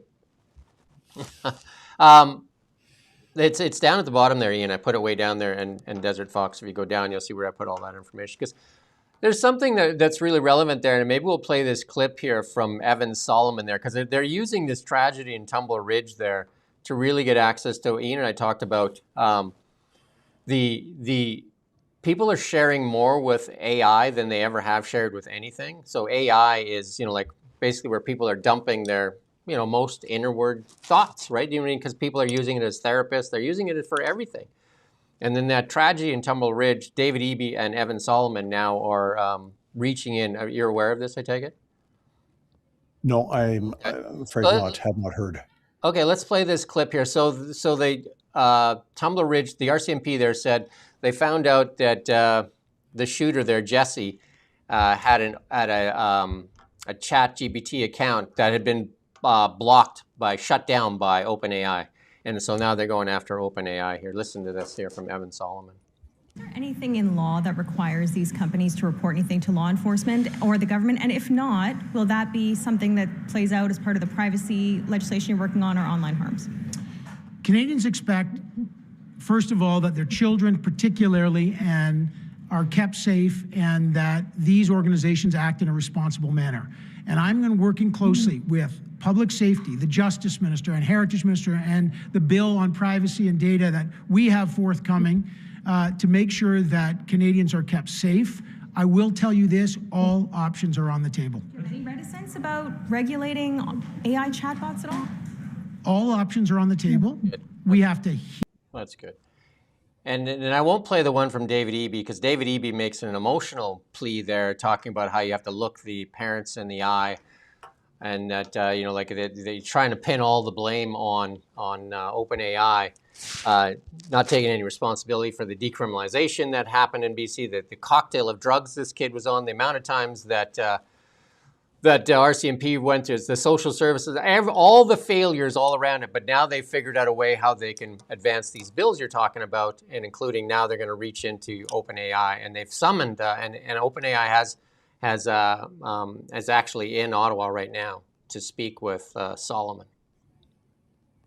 Well, politicians never take away our rights and freedoms without offering a nice sounding pretext. So in our report, and it's almost it's like a mantra: safety and security, safety and security. We want to keep you safe from disinformation, keep you safe from hatred, keep you safe from misinformation, keep you safe from mass shooters. It's always safety, safety, safety. Therefore, give up your right to privacy. The tragedy is that when there's a mass shooting, that's a sign of a sick culture. We've got an epidemic of loneliness, of bad parenting, of people not being connected with each other, of people, probably especially teenagers, I don't know, but people spending too much time online, people not connecting in person. You've got family breakdown. You've got all these root causes that eventually culminate, sadly, in a mass shooting. And so it's scary, but not surprising to see the government. They don't want to do the hard work of changing the culture, so we have a healthier culture where there's less loneliness, where people are connecting with each other in person. That's a lot of hard work to have a healthier culture. But instead, we're going to have the law taking away rights to privacy.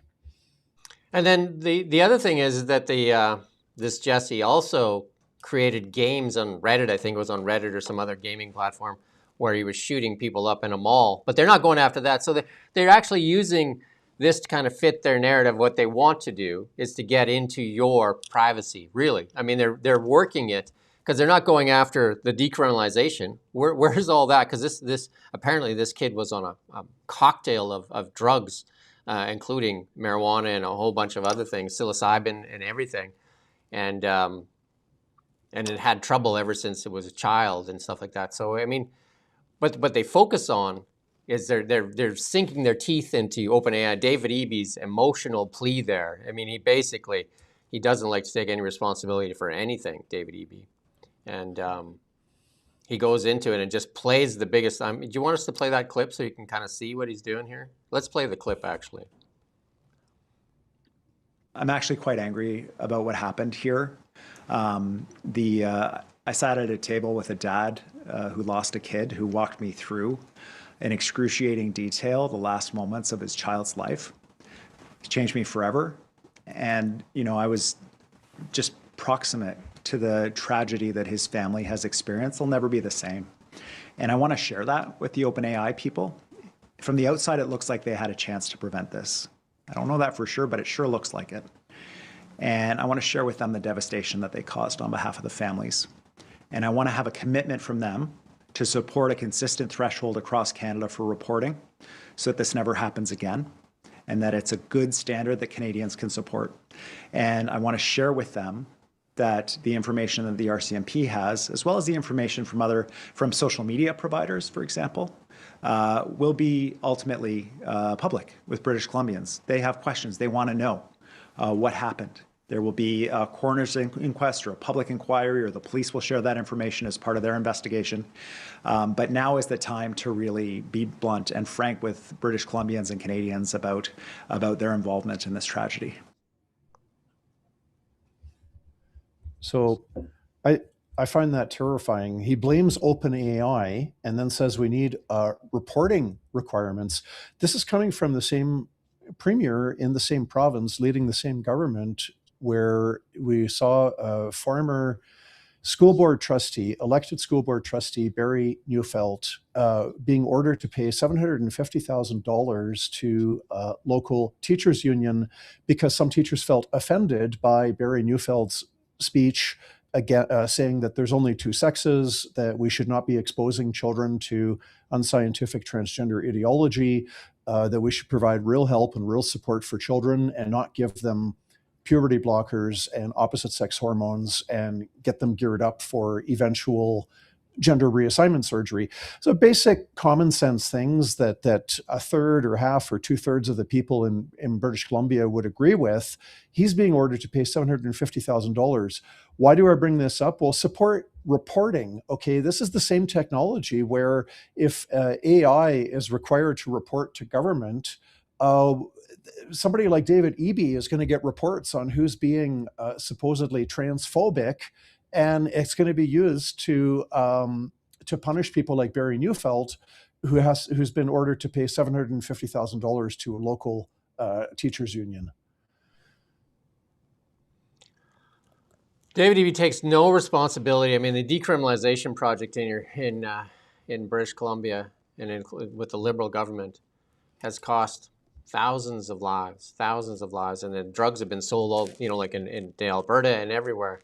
Takes no responsibility for the Liberals legalizing marijuana. And I mean, I've talked to doctors here, and I'm going to try and get one on, talking about the epidemic of psychosis in males from 15 to 30, for the use of THC. And they don't want to talk about that. They don't want to talk about all these mind-altering drugs, psilocybin, all these things. And this Jesse was on all kinds of stuff, plus on drugs to transition and all kinds of stuff that he was on. And there were so many warning signs, including seizure of guns, all kinds. There were so many warnings there. And yet OpenAI is now where they're looking. They're using it to basically fit their motive. They want something, and they're using this to get it. Well, we have to be, clear-headed about this, and he's very clever, David Eby, kind of talking about how he's been changed forever by listening to a firsthand account of a parent losing a child. I believe David Eby, he has been changed forever. That's to go through that and to hear about it is already traumatic, right? Imagine. But then to just link that up with, therefore I've got the right solution in terms of targeting OpenAI and pushing for reporting requirements, that's just taking Canada towards being more like the communist tyranny that is communist China today with their social credit system, where everything is tracked and monitored. And it is irresponsible and I think dishonest and deceitful to try to pin a tragic shooting like this and say, well, it's all caused by this one thing. I mean, obviously it's not. We've got, as you mentioned, Jim, the drugs. And as I mentioned previously, you've got a culture where people are spending way too much time online, teenagers in particular. You've got violent video games where you actually score points by shooting and killing people in the video game. You got people that are disconnected from each other. You've got family breakdown. You have fatherless homes. To try to pin it on one thing and then just use that as a pretext to attack our free and democratic society is really disgusting in my view. Ian? Yeah, I'm gonna play devil's advocate. I think somebody's got to do it. We asked the Liberals to come on for chats, and they never do, sadly. So I'm gonna be a Liberal Party member now, I guess, and say, these bills, they've been put in place, or they want to put them in place, to prevent fentanyl smuggling, organized crime, cybercrime, things like, the poor grannies that are being targeted and having all of their savings stolen and all the rest of it. I think that they would say to you, if you were to be in a dialogue, they'd say, well, what are you going to do then? What are you going to do to protect these people? We've got a plan to protect them. What would you do? A plan to pass more laws when you're not effectively enforcing the existing laws is a poor plan, is what I would say. It's defrauding people, right? Cheating people out of money is a criminal offense. It can land you in jail. The various forms of online harms, this is a slight shift away, but they keep on talking about bringing back Bill C-63, the Online Harms Act. Things like revenge porn, bullying, and intimidation, threats, all of these are criminal code offenses. So maybe we need better law enforcement, stronger law enforcement, more effective law enforcement. But all these laws to prevent all these harms are already on the books. These new laws, they just give government more power and more information, but they don't really fill any voids, because these things, harming children online, defrauding seniors through scams, these things are already prohibited by the Criminal Code of Canada. Yeah. Well, another argument that I hear, and it would probably follow on from what you've just said, is lots of our sort of peer countries, like the UK and European countries, and even the US to some extent, they've updated their sort of legal armory to deal with new technology, new crimes, they say. What would your response be to that? This is a necessary adaptation to sort of modernize the law so that we can more effectively respond to these crimes? I would say get a warrant. We've got centuries of tradition that the starting point is that citizens are entitled to their privacy, their property. Our home is our castle. Police cannot barge into my home unless they have a warrant, and they have to go to court, and they have to have someone, a police officer or some member of the police service, has to swear an affidavit saying that the person whose home they want to enter, they have reasonable and probable grounds to suspect that there's, child pornography there, or drugs, or the person's doing bad things with their online, maybe manipulating children, luring children, bullying people, whatever. They have to go to court with swear an affidavit and say, we've got reasonable and probable grounds. Therefore, we ask permission from the court to barge into this person's home unannounced and seize their computer, or to get a specific order that we can start monitoring their emails or their phone calls, or monitoring their online activities. And if the affidavit's there, the court will typically say yes, they'll grant the order. So now police have special powers directed at one suspect, or a group. Maybe it's a gang, pedophile gang. That's a group of people. So this is a good balance that we've had for centuries, whereby, yes, the police can violate the privacy, confidentiality, property rights, but it's a narrow, targeted violation with court oversight. Now, what we're shifting to now is very different. This is where the government at large gets to acquire a lot of confidential information about citizens. And that's a very major departure from centuries of common law tradition where you need a warrant. The government needs a warrant if they want to violate anybody's privacy or property rights. Yeah. So John, you did that report. Let's maybe get back to your report there. Maybe just tell us a little bit more about that report. And people can go on the jccf.ca. And you guys do a lot of reports. This is Privacy Collapse, Canada's expanding surveillance state. And there's a lot of bills. And you and I have talked many times on the amount of bills. I think we did a video that took off there. One was that Canada could become a police state by Christmas. It's looking more and more like that Canada could become a police state like any time. Well, I stand by that. I said in November last year, Canada could be a police state by Christmas if the government passes bills C2, C8, C9, and reintroduces the Online Harms Act and passes the Online Harms Act. So that's still true today. If these bills C2, C8, C9, if those three get through, and if they bring back the Online Harms Act, and if that gets through, then we will be a police state. Look, I don't even want to, it could be by April or by June or by September or by Christmas 2026. I mean, I'm not trying to make predictions. I'm trying to stop a bad thing from happening. So this report on our website, it's written for lay people. Like, I'm not much of a computer guy myself, but I was able to read the whole thing and understand it. It's enhanced my knowledge about these bills and about the importance of privacy and why we need to. Privacy is the shield of a free people.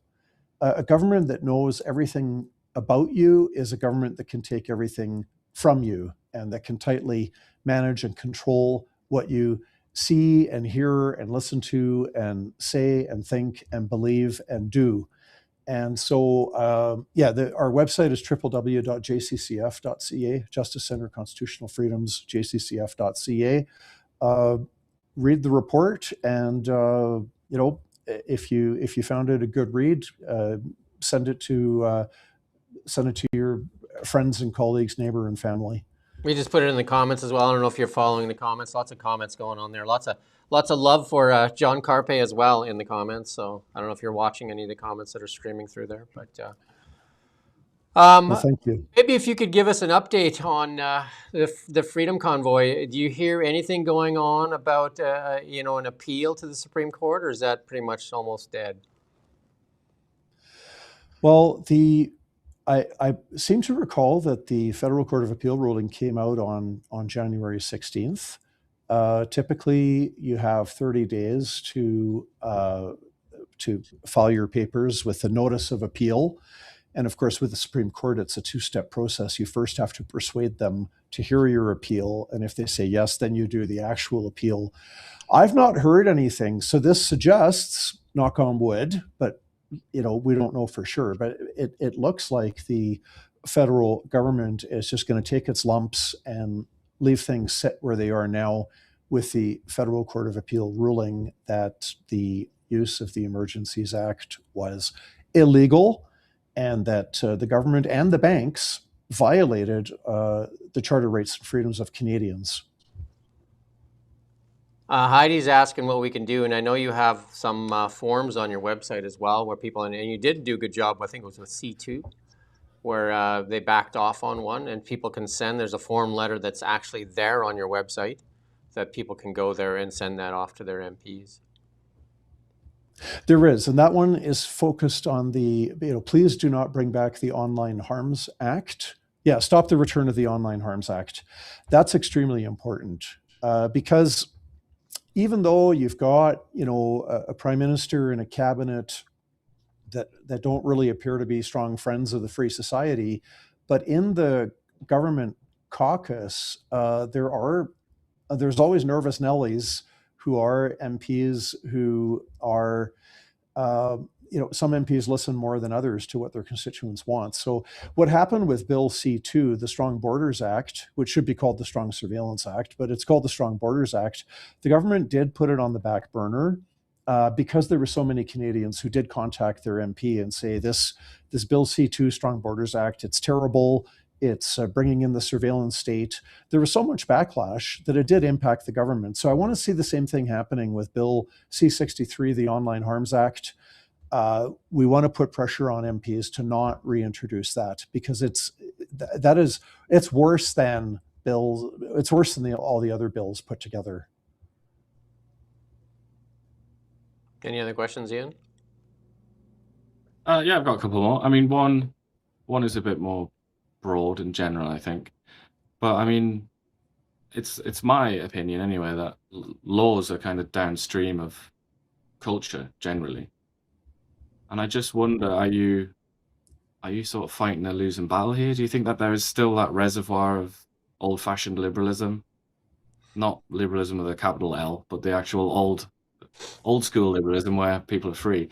Do you think that there are enough people in Canada that really believe in that to stop the inevitable encroachment of the government into people's lives? I hope so. It's so hard to know, right? Because you'd need to do extensive polling and maybe spend tens of thousands of dollars and have sit-down interviews with people to really probe at the depths. Certainly what we saw during lockdowns was not encouraging at all. We saw an awful lot of Canadians enthusiastically give up their rights and freedoms and even demand that the government take away more rights and freedoms. There wasn't this sense of, well, wait a minute, is it even possible to stop a virus from spreading? And are these lockdowns even effective, considering that COVID's still spreading everywhere? There is very little critical thinking taking place in Canada. So that's certainly a bad omen. On the flip side, we now have more Canadians, I think, that are awake and engaged and aware and more inclined to stand up against tyranny than what was the case 6 years ago, pre-lockdowns. So look, the important thing is we keep on fighting until we win. We never give up, we never surrender, we never quit, because as long as there's resistance to tyranny, you don't have the absolute total control, as long as there's at least some people pushing back against it. And I think you always have that good saying there, and let you say that saying, and all it takes is for, go ahead. All it takes for evil to triumph is for good people to do nothing. And I do thank you, John, for joining us again. How do we find out for sure if this Supreme Court thing, if they're not going to take it to the Supreme Court, like this is done, and why hasn't the media? I mean, we've reached out, but why hasn't the media that has access asked anybody to take responsibility for the illegal use of the Emergencies Act? It's my understanding, and I don't know the details, that there are various court actions in place against the federal government and against the banks over the abuses. And this, I would suggest that this Federal Court of Appeal ruling, just like the trial division 2 years ago, these court rulings are going to be helpful for those Canadians who are suing the federal government and the banks over the violation of their charter rights and freedoms. I can't see how it could not be helpful to those civil actions which are apparently underway and in existence. And I apologize for not knowing the details about those. And there is one civil action that's still against the Freedom Convoy organizers as well. That's Ottawa citizens that have a civil lawsuit against them and it's multi-millions of dollars as well, right? That Chris Barber is still involved with, right?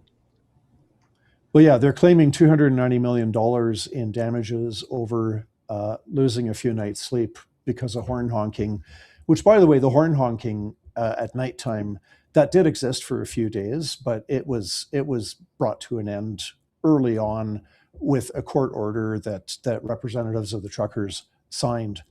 But now the Justice Center is providing lawyers for Tamara Leach and Chris Barber and the other defendants in that civil action. And we're now seeking to stay that action because the lawyer for the plaintiffs, Paul Champ, who's based in Ottawa, he secretly negotiated a deal with, like a side deal, a separate deal with one of the defendants, and he didn't disclose that to the other defendants, which is pretty sneaky and slimy and unethical, and could be the grounds for bringing the entire action to a halt. So we'll see what happens. Well, I do thank you, John. We've got the rest of our show to finish, and great to always have you on here, and I'm sure we'll have you on many more times. It's always great to have you jump in, and we've had you jump right into the really big show, and we'll clip this out for people too. We'll clip it out as a segment, like we had Chris Sims in yesterday, and I think we have Franco from the Canadian Taxpayers Federation on Monday or something like that too. So quite a few people. We're trying getting guests every day now on the show. So Friday? You mean tomorrow? Well, there you go. Friday's not tomorrow. What's today? Wednesday? Today is Wednesday, and thanks for having me on your show, and I wish a great rest of the day to both of you and to all the viewers and listeners. Thank you so much. Thanks, all right, John.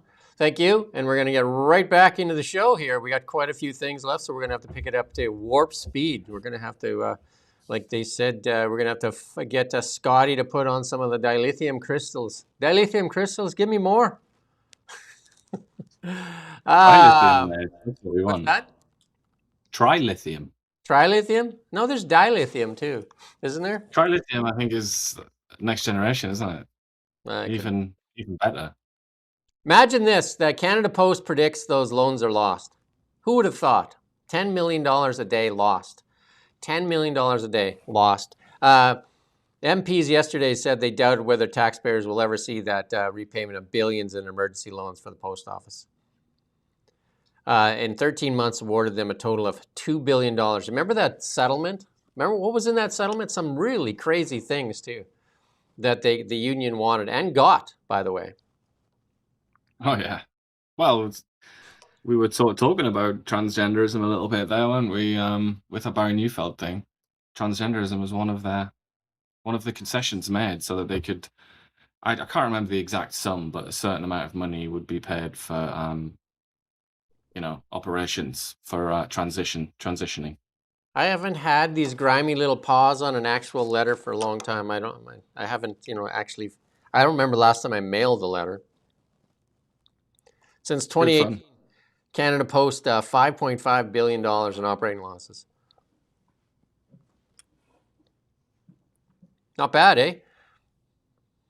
$10 million a day. $10 million a day. Just basically a light it up kind of machine. Just light it up. And everybody gets a raise, though. Even though, can you imagine running a private company like that? Go to the bank and say, hey, everybody wants more money. I'm going to need more cash. We're never going to pay it back, though, by the way. So forget about that part. The bank would say, no, we're not giving you any money. But hey, Canadian taxpayer. Unless they were lending it to themselves, then they would sort that out. Canadian Banks are taxpayer. good at that kind of thing. There's a sucker born every minute and two to take them. And you remember Justin Trudeau and Chrystia Freeland as the door was about to hit them on the ass on the way out. They promised us a high-speed rail between Quebec City and Toronto. The cabinet proposal for a regional high-speed rail is sexy but expensive, and that's from the CEO from the Crown Corporation responsible for the venture yesterday. He said it's suspicious. Taxpayers will be suspicious and skeptical. Really? Why would they be? $4.5 billion was, I think, what they said they just needed for the planning phase. And let's not forget Air Canada was named as one of the contractors. Air Canada? When's the last rail they built? I'm just curious. When's the last time they ran a successful airline as well? That would be another question. It should have been built 40 years ago. That's the CEO of Alto, the renamed Via High Frequency Rail Corporations. Canadians are suspicious and skeptical. I wonder why we're suspicious and skeptical of the spend money like crazy, get nothing done government. Well, he says Canadians are suspicious and skeptical about our ability to deliver this. Yeah, why is that? Where are the deliverables? Where are the things that have been delivered? Yeah, I mean, I do struggle to imagine that they're going to be capable of doing this, I must say. Last June 16th, they put the cost to 60 to 90 billion. That's quite the range. That's, you know what I mean? 60 to 90 billion. 60 to 90 Especially billion. when you should quadruple whatever sum they give you. Would you if go want buy a a real would you go figure. buy a house or a car where they tell you, well, the house there is between 1 million and 5 million? Or even for like some fruit or something, it's like, yeah, that banana is between $1 and $7. But just to get it to the bidding requirements, $4.3 billion. $4.3 billion. I asked ChatGPT, and it figured like, maybe 100 million. Why don't they just go to, like places like Japan and China and see the rail that's actually working and say, can we build that? And if we can, how much did it cost you to build this? How much would it cost you to build it? You know what I mean? Like, there's an answer there. And why wouldn't we test it? Amazing that they're doing Laval and Montreal and Trois-Rivières. And then when you actually get towards Toronto, you got Peterborough, which is not really next to Toronto. And then it's just Toronto. Wouldn't you, if you're going to have Laval, wouldn't you also have like all the sort of Toronto satellite towns? Some of them are huge. They should. It doesn't make sense. Even just that one sentence doesn't really make sense. So if I was in government, this is what I would do. Heidi, this is what I would do. It's $4.3 billion has been budgeted so far for prep work for the 300-kilometer-per-hour electric rail service between Toronto to Peterborough, Ottawa, Laval, Montreal. Just for the prep work, $4.3 billion. I would make them lay it out. $4.3 billion for who? Who gets what and what are they going to deliver? Because I bet you those companies would be embarrassed to allow their name to stand beside it. And I bet you many of those names are going to be consultants. And they're going to make out money. They're going to make money like bandits here because it's absolutely atrocious. And the Canadian taxpayer, again, is being played as a sucker. And it's because it's sexy. You remember when they stood up there when Trudeau talked about it and then the Liberals talked about this grand thing? Because it's sexy. And it says the job will require 50,000 workers, not for the planning part, right? A lot of them are in high school today. Look how they try to sell it. A lot of them are in high school today. This is good for your kids. You know what it's good for? It's good for the consultants. And my husband absolutely works there, or my partner works at the consulting firm. So he says he needs this job badly. But this is like we're having a laugh, but I think we're pointing at the main problem here, which is that too many people have their hands in the pie, and they want money for nothing. The pot, consultancy, so that they can consultancy for what as well. Part of that reason is because there are so many stupid regulations in place that prevent the building of any sort of serious project. So then you get an entire sort of consultancy ecosystem built around these regulations. And people will come to you and bill you millions of dollars to tell you how to comply with this legislation that protects a bat or something that lives in the Peterborough area. I mean, obviously, I like bats, I like nature and all the rest of it. But when it's doing this to your country, when it's doing this to your, your ability to do anything, you have to change it, surely. Because we're saying 4.3 billion, and you're saying it could be 10% of that or something, or less than 5% of that. It could, but I feel like you would really have to change the legislation first, wouldn't you? And that isn't happening. So that makes me think that they're quite content to just hurl this money at these parasitical consultancies, so-called. We're going to skip that one. But the Separatist Party won another seat there in Chicoutimi, Quebec. There you go. The Separatists rack up another one there. La réaction des 6 députés du Parti québécois qui viennent d'apprendre de votre bouche que... That's good. That's good. Wow, look at all those votes. Literally hundreds of people voting for the Liberal Party there. Nearly 200 for the NDP. But yeah, this is like the talk about trains. This is the steam engine coming over the horizon. and we're all strapped to the rails. This is coming very, very fast and painfully, isn't it? This from Quebec, because we started this show talking about LNG and how it's coming from Australia to go into Quebec because of hostility within Quebec to natural resources, basically of any kind. What do you think it's going to be like when a left-wing separatist party is in control of Quebec? How do you think it's going to work then? How do you think anything's going to work? And what do you think the Liberals will do when these are in charge? Do you think that they'll still try and pivot to Alberta and give Alberta things? Because I really don't think so. I think they're going to go all in. As usual, it's the same old Quebec psychodrama, and they're going to get all the attention on them, all the concessions. We will just revert to being Quebec again with Canada in brackets. Well, the leadership debate nobody cares about. The NDP, the federal NDP, are going to elect their leader on March 29th. And, they've got three main candidates there. Activist Avi Lewis, we heard from him the other day. He's going to have government-run grocery stores, government-run this, government-run that. And then Heather McPherson. And then we also heard from the guy with the hat there. What's the guy's name with the hat there? I can't remember. Looks like it would be Cornelius. Cornelius. The guy with the hat. Let's call him Cornelius. The hat guy. The guy with the hat. The guys with no ideas.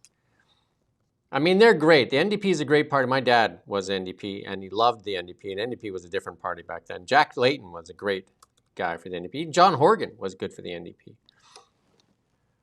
But the NDP of today, they need to follow a successful government so that they can spend all the money that's been saved up. And I agree with David there. Vote for the hat, bro. Just because of the hat. You get style points for the hat. Like that hat. Killing it with the hat there.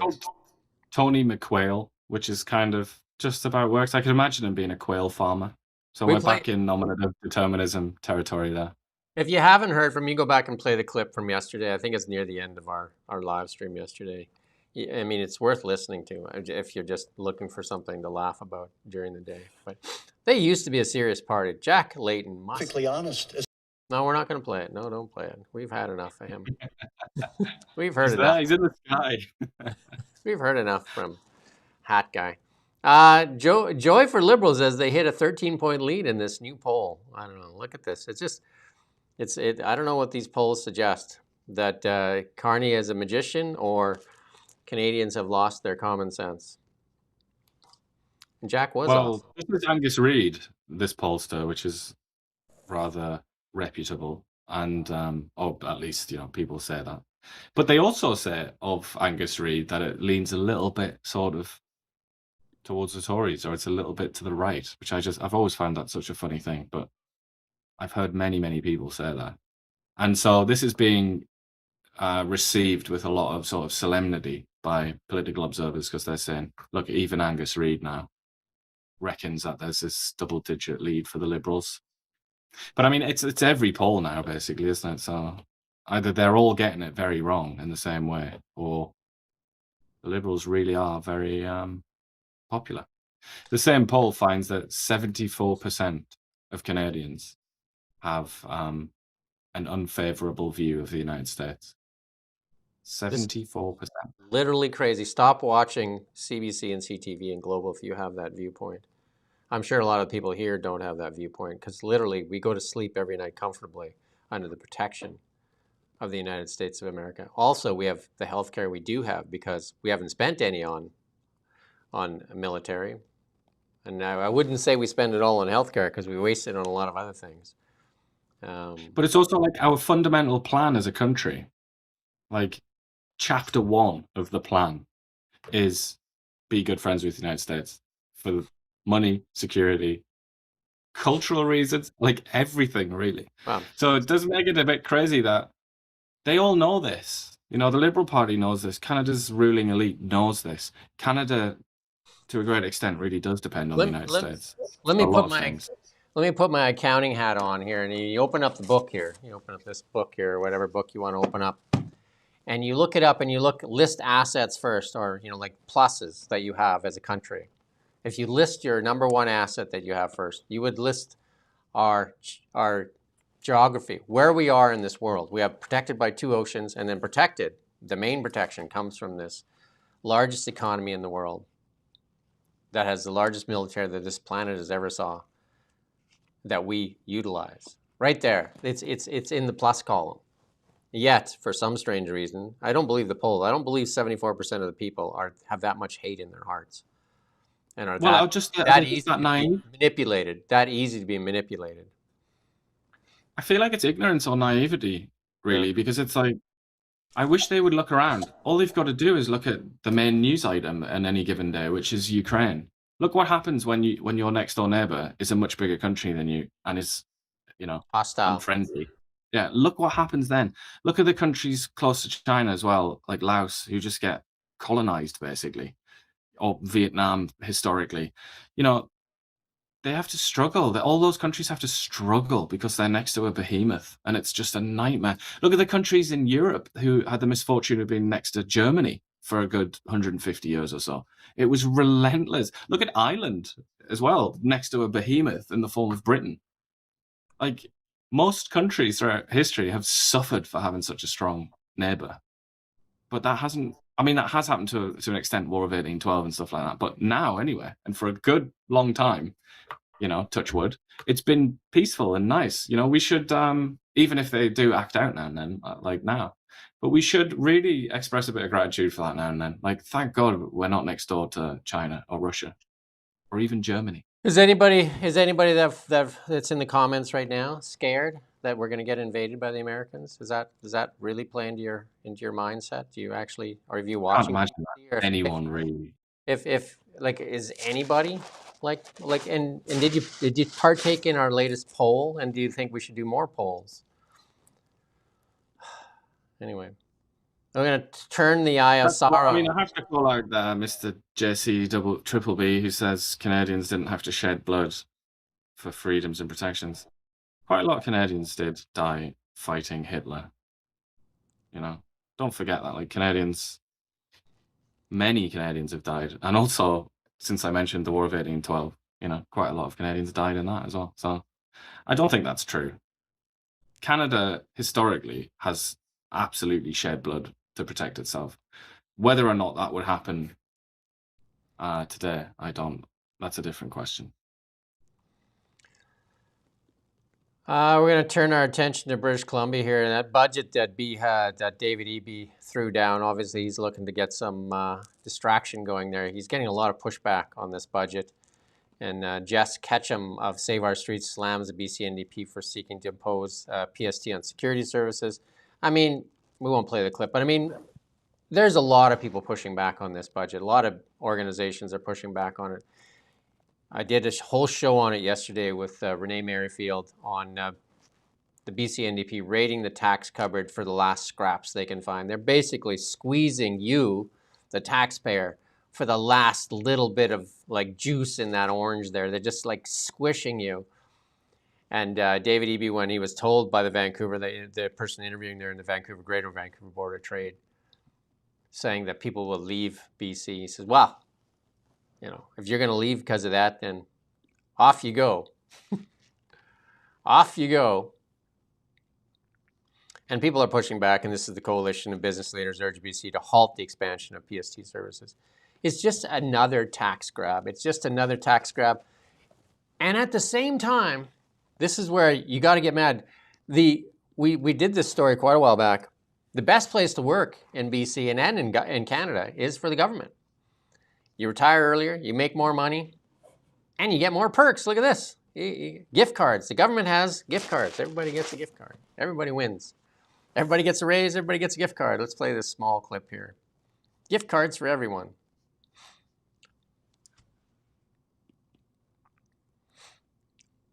Nope. Well, it's everything except the one.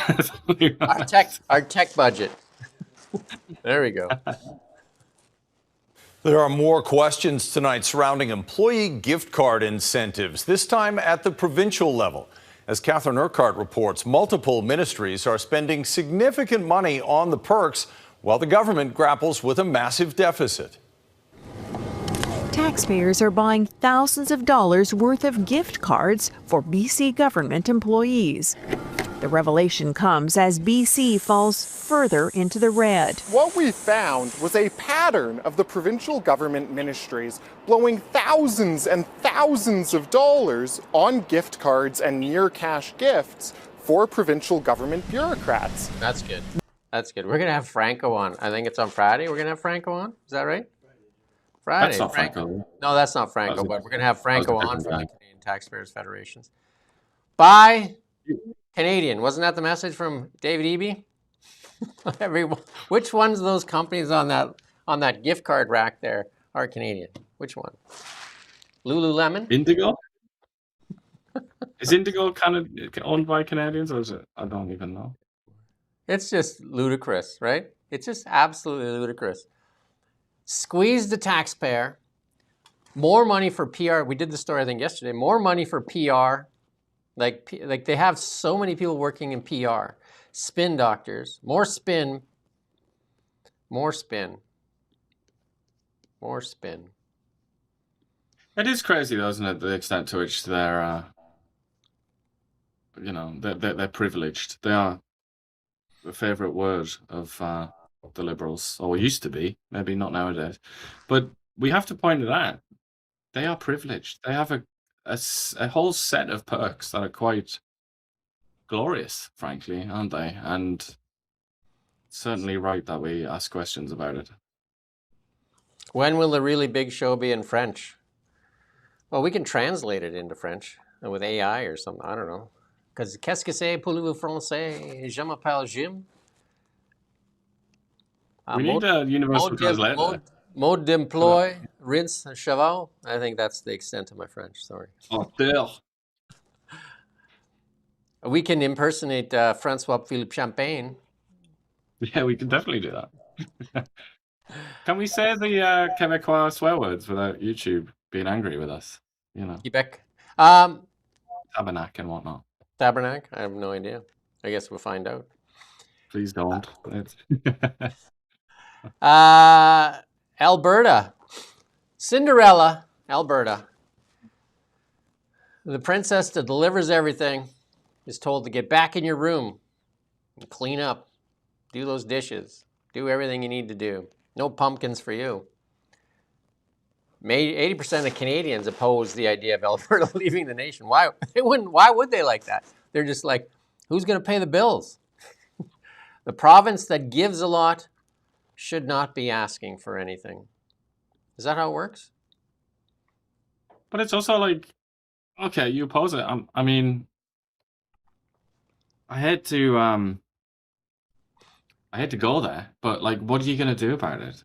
Somebody asked right at the beginning of the show, will you talk about the 750 rule? Like how much of a schlep it is to try and actually constitutionally leave Canada as a province, to do it completely above board and legit. How all the provinces have to, or 7 of the provinces have to approve, and all the rest of it, more than 50%. I don't know. I just think there's another way to look at that, which is, okay, that's written down, but what are they actually going to do about it? So if Alberta votes to leave 57% or something like that, and then they get blocked on this bit, and they can't do it, and the rest of Canada says, no, you can't leave. And then Alberta just says, all right, we'll see you then. We're gone. We unilaterally declare independence. What's the rest of Canada going to do about it? Are they going to do an Abraham Lincoln and fight a disgustingly savage, brutal war for the principle of the country's unity, for the principle that you cannot just secede and leave the Union, which is what the American Civil War was about? Is that going to happen here? Because no, it isn't. I mean, I'm not even going to pretend that I don't know the answer to that. It's not going to happen. If Alberta leaves unilaterally, Alberta leaves, and there's nothing that any constitution or whatever laws that doesn't matter at all. Same applies to Quebec. If they get what they consider to be a satisfactory majority and they unilaterally leave, then bye. That's it. There's nothing to stop them. There is David Eby would do some very finger wagging videos Let them wag. And There's then nothing that they would do. There's Doug nothing that they could do. Doug Ford would go on CNN repeatedly, calling Danielle Smith a treasonist. All these things not helping Alberta want to stay. All these things pushing Alberta and Albertans away. All these things not recognizing Alberta's been treated like I don't want to say like the ugly stepsister, but had been treated very poorly. Cinderella, the beautiful stepsister. Yeah. been treated like it has the Karina Gold put it out there on her X account. Landlock their resources. Mark Carney said 80% of their stuff needs to stay in the ground. You're basically telling Alberta that their wealth doesn't belong to them. You've said that. Well, and also that many times. they can't process it and actually get it out to markets. And even if they do process it and produce it, then they're going to have to share the wealth. Give it to the people that don't want you to have the ability to get it out of the ground. These polls are set to get the rest of Canada angry at Alberta. Instead of trying to heal it and saying, well, how can we get Alberta to work with us? How can we give Alberta fair representation in the Senate? How can we give Alberta fair representation in seats in Parliament? How can we not reach in there and rip its heart out there by getting Michael, or what's his name, Matt Mudd Jean to cancel 30,000 votes? How can we do that? How can we do that? How can we tap that wealth that's beneath the feet of Alberta and make it beneficial for the rest of Canada? Those would be the better ways to deal with Alberta. Take away the reasons they'd want to leave. But the high-handed approach, I think, from the rest of Canada, particularly from the Laurentian elite, our good friends, I think that is because they think that this is like a dead rubber. That like Alberta, there's no way they're going to vote to leave. They're not. I don't think they're really that scared, but they should be. And I think if they were scared, then you would see the high hand and the hauteur that would come down, and then all of a sudden they would turn up in Edmonton and Calgary and be like, "Our dear Albertan friends, how we cherish thee." You know, it would all change then. Well, but right now, they think that it's done, and it's like, we'll give them this MOU and they'll shut up. It would be the end of the Liberal Party as well, because if Alberta leaves, Quebec goes with it. Because, I mean, the only reason Quebec sticks around is because it needs to bleed Alberta. And if there's nothing to bleed, why stick around? And then the Liberals only get their power from Quebec. So they're surely not getting it from Alberta. So I don't know. I mean, think about it another way. That Quebec would be a lot more powerful, even more powerful than it already is, more influential than it already is if Alberta left. Because Alberta, in many ways, is like the opposing force, isn't it? But if that was gone, then I guess we would just become even more Quebec run. Well, I think Quebec would pull the pin. Why would they stick around? Quebec is, I mean, they're trying that anyway. So because then it wouldn't, they would just be the undisputed master of Canada then. Where's this poll? Where's this poll that says 80% of Canadians oppose Quebec leaving? Where's this one where they're going to make Quebec feel bad about themselves? Where is it? No courage? No courage to talk badly about Quebec? Because we have to have sympathy with Quebec. It's a distinct society and they've been mistreated. The Battle of the Plains of Abraham, Jim. Jim doesn't even, Mark Carney doesn't even know about that, does he? He doesn't get it right. The new cross-border U.S. pipeline could revive the idle Keystone. I said that's likely going to happen. I think Keystone XL will probably get revived. That deal will likely happen. South Bow Corp weighing up expansion of the pipeline, potentially leading to the revival of the canceled Keystone XL pipeline. That was one that Joe Biden signed day one. And when he had this stack of executive orders, they make Donald Trump seem like this bad guy with executive orders. But Joe Biden had a stack on his desk that was yay high the first day. He signed all of them. And one of those was him and Justin Trudeau trumpeted the killing of the Keystone XL pipeline. That was their big win, killing Keystone XL. Killing all the jobs, killing the wealth for Alberta and Canada. That was like basically the priority, wasn't it? And it just, in a complete coincidence, entirely coincidentally, his campaign had been funded in considerable part by environmental activists and new green tech companies and entrepreneurs that wanted to make a fortune on not oil, on oil's rival. And then Joe Biden, just like I said, total coincidence, Joe Biden then was like, all right, I'll kill this pipeline day one. And then also Brookfield, the largest investor in clean green tech. Imagine that, hey? You know what? One thing Trump does know is he knows how to brand just like the liberals and the Democrats do, because they call it clean green tech. That's what Trump does. Clean, beautiful coal. Clean coal. Clean, beautiful coal. And even when people slag this show, the Really Big Show, they have to say it. That Really Big Show is terrible. You mean the Really Big Show? That show?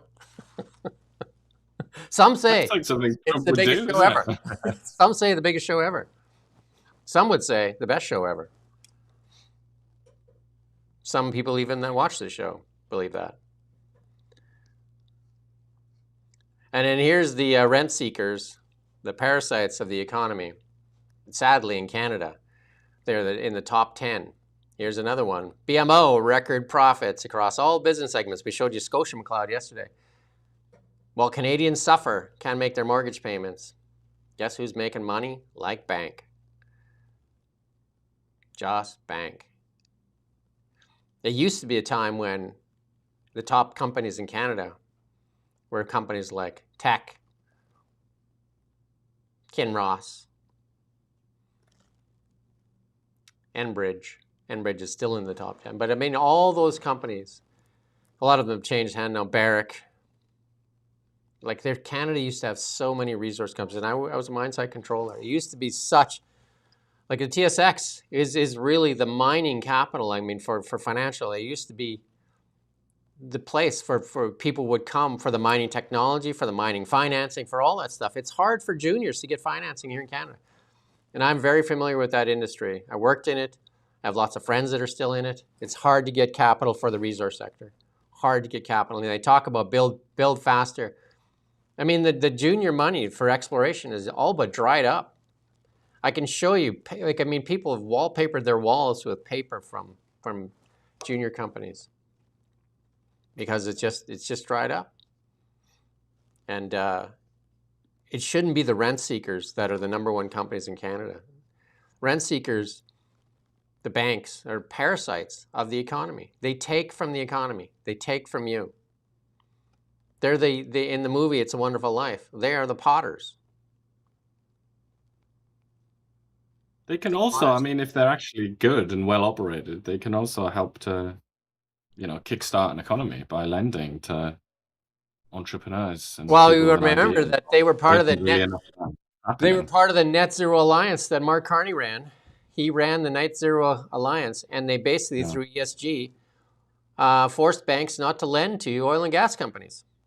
What did that do for us? Ideological lending principles, basically, and that's another good way to destroy your productivity and your wealth, isn't it? Yeah, Mark Carney didn't mention that in his little speech there. He didn't mention that he chaired the Net Zero Alliance, and that Net Zero Alliance had all the banks in it that were forced into it, and that were basically told not to lend money, and that's the Royal Bank of Canada, not to lend money to oil and gas companies. Choked off their ability to finance projects. Choked off their ability. And now they say, oh, well, Canada's had an unproductive past decade. Gee, what could have caused that? Mark Carney bears responsibility. He ran the Net Zero Alliance. You know when that fell apart? Maybe that's why Mark Carney looked for this job, because it fell apart the day Donald Trump got elected. Because when JP Morgan and Morgan Stanley and them says, we're out, because they knew that the winds of change were blowing and that the climate agenda was dead. And if it's dead in the United States, dead in China, it's dead everywhere. You can't sacrifice your economy when the biggest economies in the world aren't doing it. So Mark Carney's Net Zero Alliance died that day. He was the chair of it. And he made tons of money off of that. It's financializing all these green tech things. He even said it at the UN. He did all this stuff, and it fell apart that day. And all the Canadian banks are out as well now. And they lend money now, believe it or not, to oil and gas companies. He did it. He's the one that blocked them from doing it. Him and all those guys in Davos. Go listen to his speech. Anybody that defends Mark Carney, go listen to the speech and listen to who he's talking to. He isn't talking to you.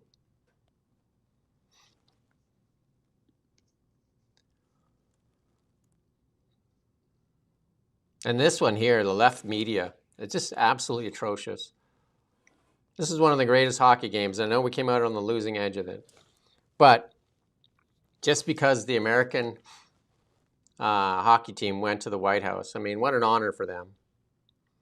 They downplayed it and made it seem like how terrible it was that they went there, won, and then also, you know, accused this hatred, this vitriol to a president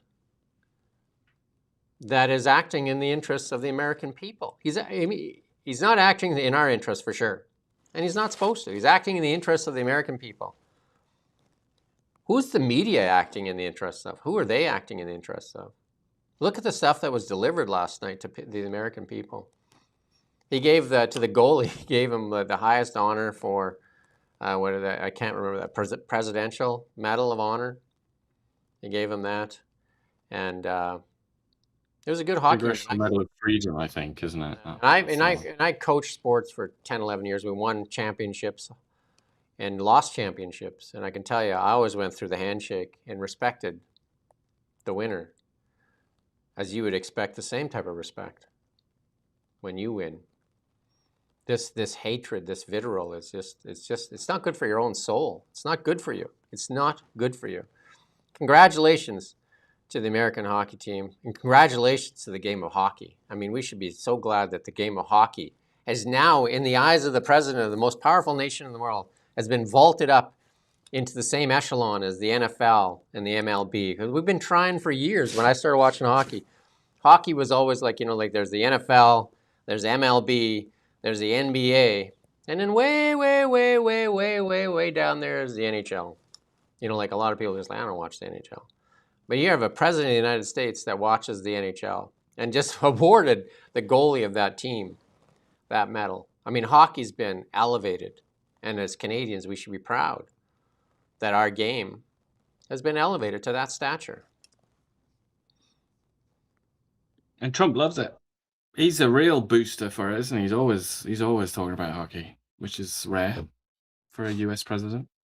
Yeah, that's what I'm saying. We should be just like so proud that all of a sudden our game is on a world stage and it's being respected. Like, I mean, that in its own, it should be just like, man, hockey had its moment there, man. That's amazing. And 2 more stories and that's it, and we're done.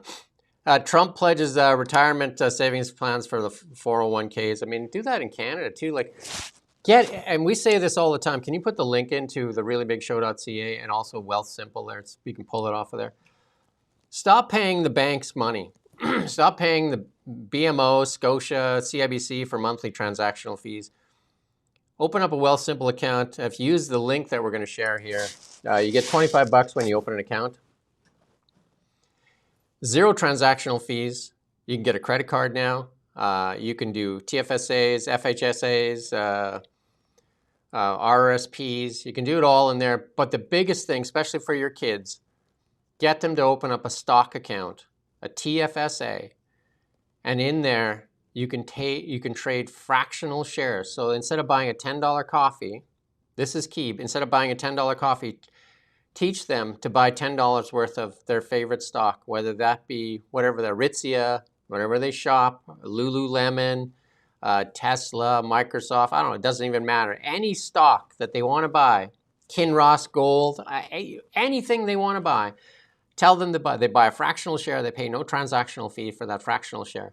So if they buy it for $10 today and then sell it tomorrow for $11, they make $1. If you do that on CIBC, because I have the accounts, you pay a $7 in and $7 out. You almost have the stock almost has to triple for you to make a dime. Stop paying those transactional fees. Just you make choices. I know that a lady says she likes coffee, so drink coffee. But I mean, just teach your kids to make trades. Like instead of buying that $100 Lululemon shirt, maybe do without. Put $100 into NVIDIA. Put $100 into Lululemon stock. Or put it into the stock. You know what I mean? Like, did you put that link up there yet for? What's that? I don't see. Put it in again. For the Wealth Simple, you can do that, and also the Really Big Show thing. Oh, you did put it in there. Good.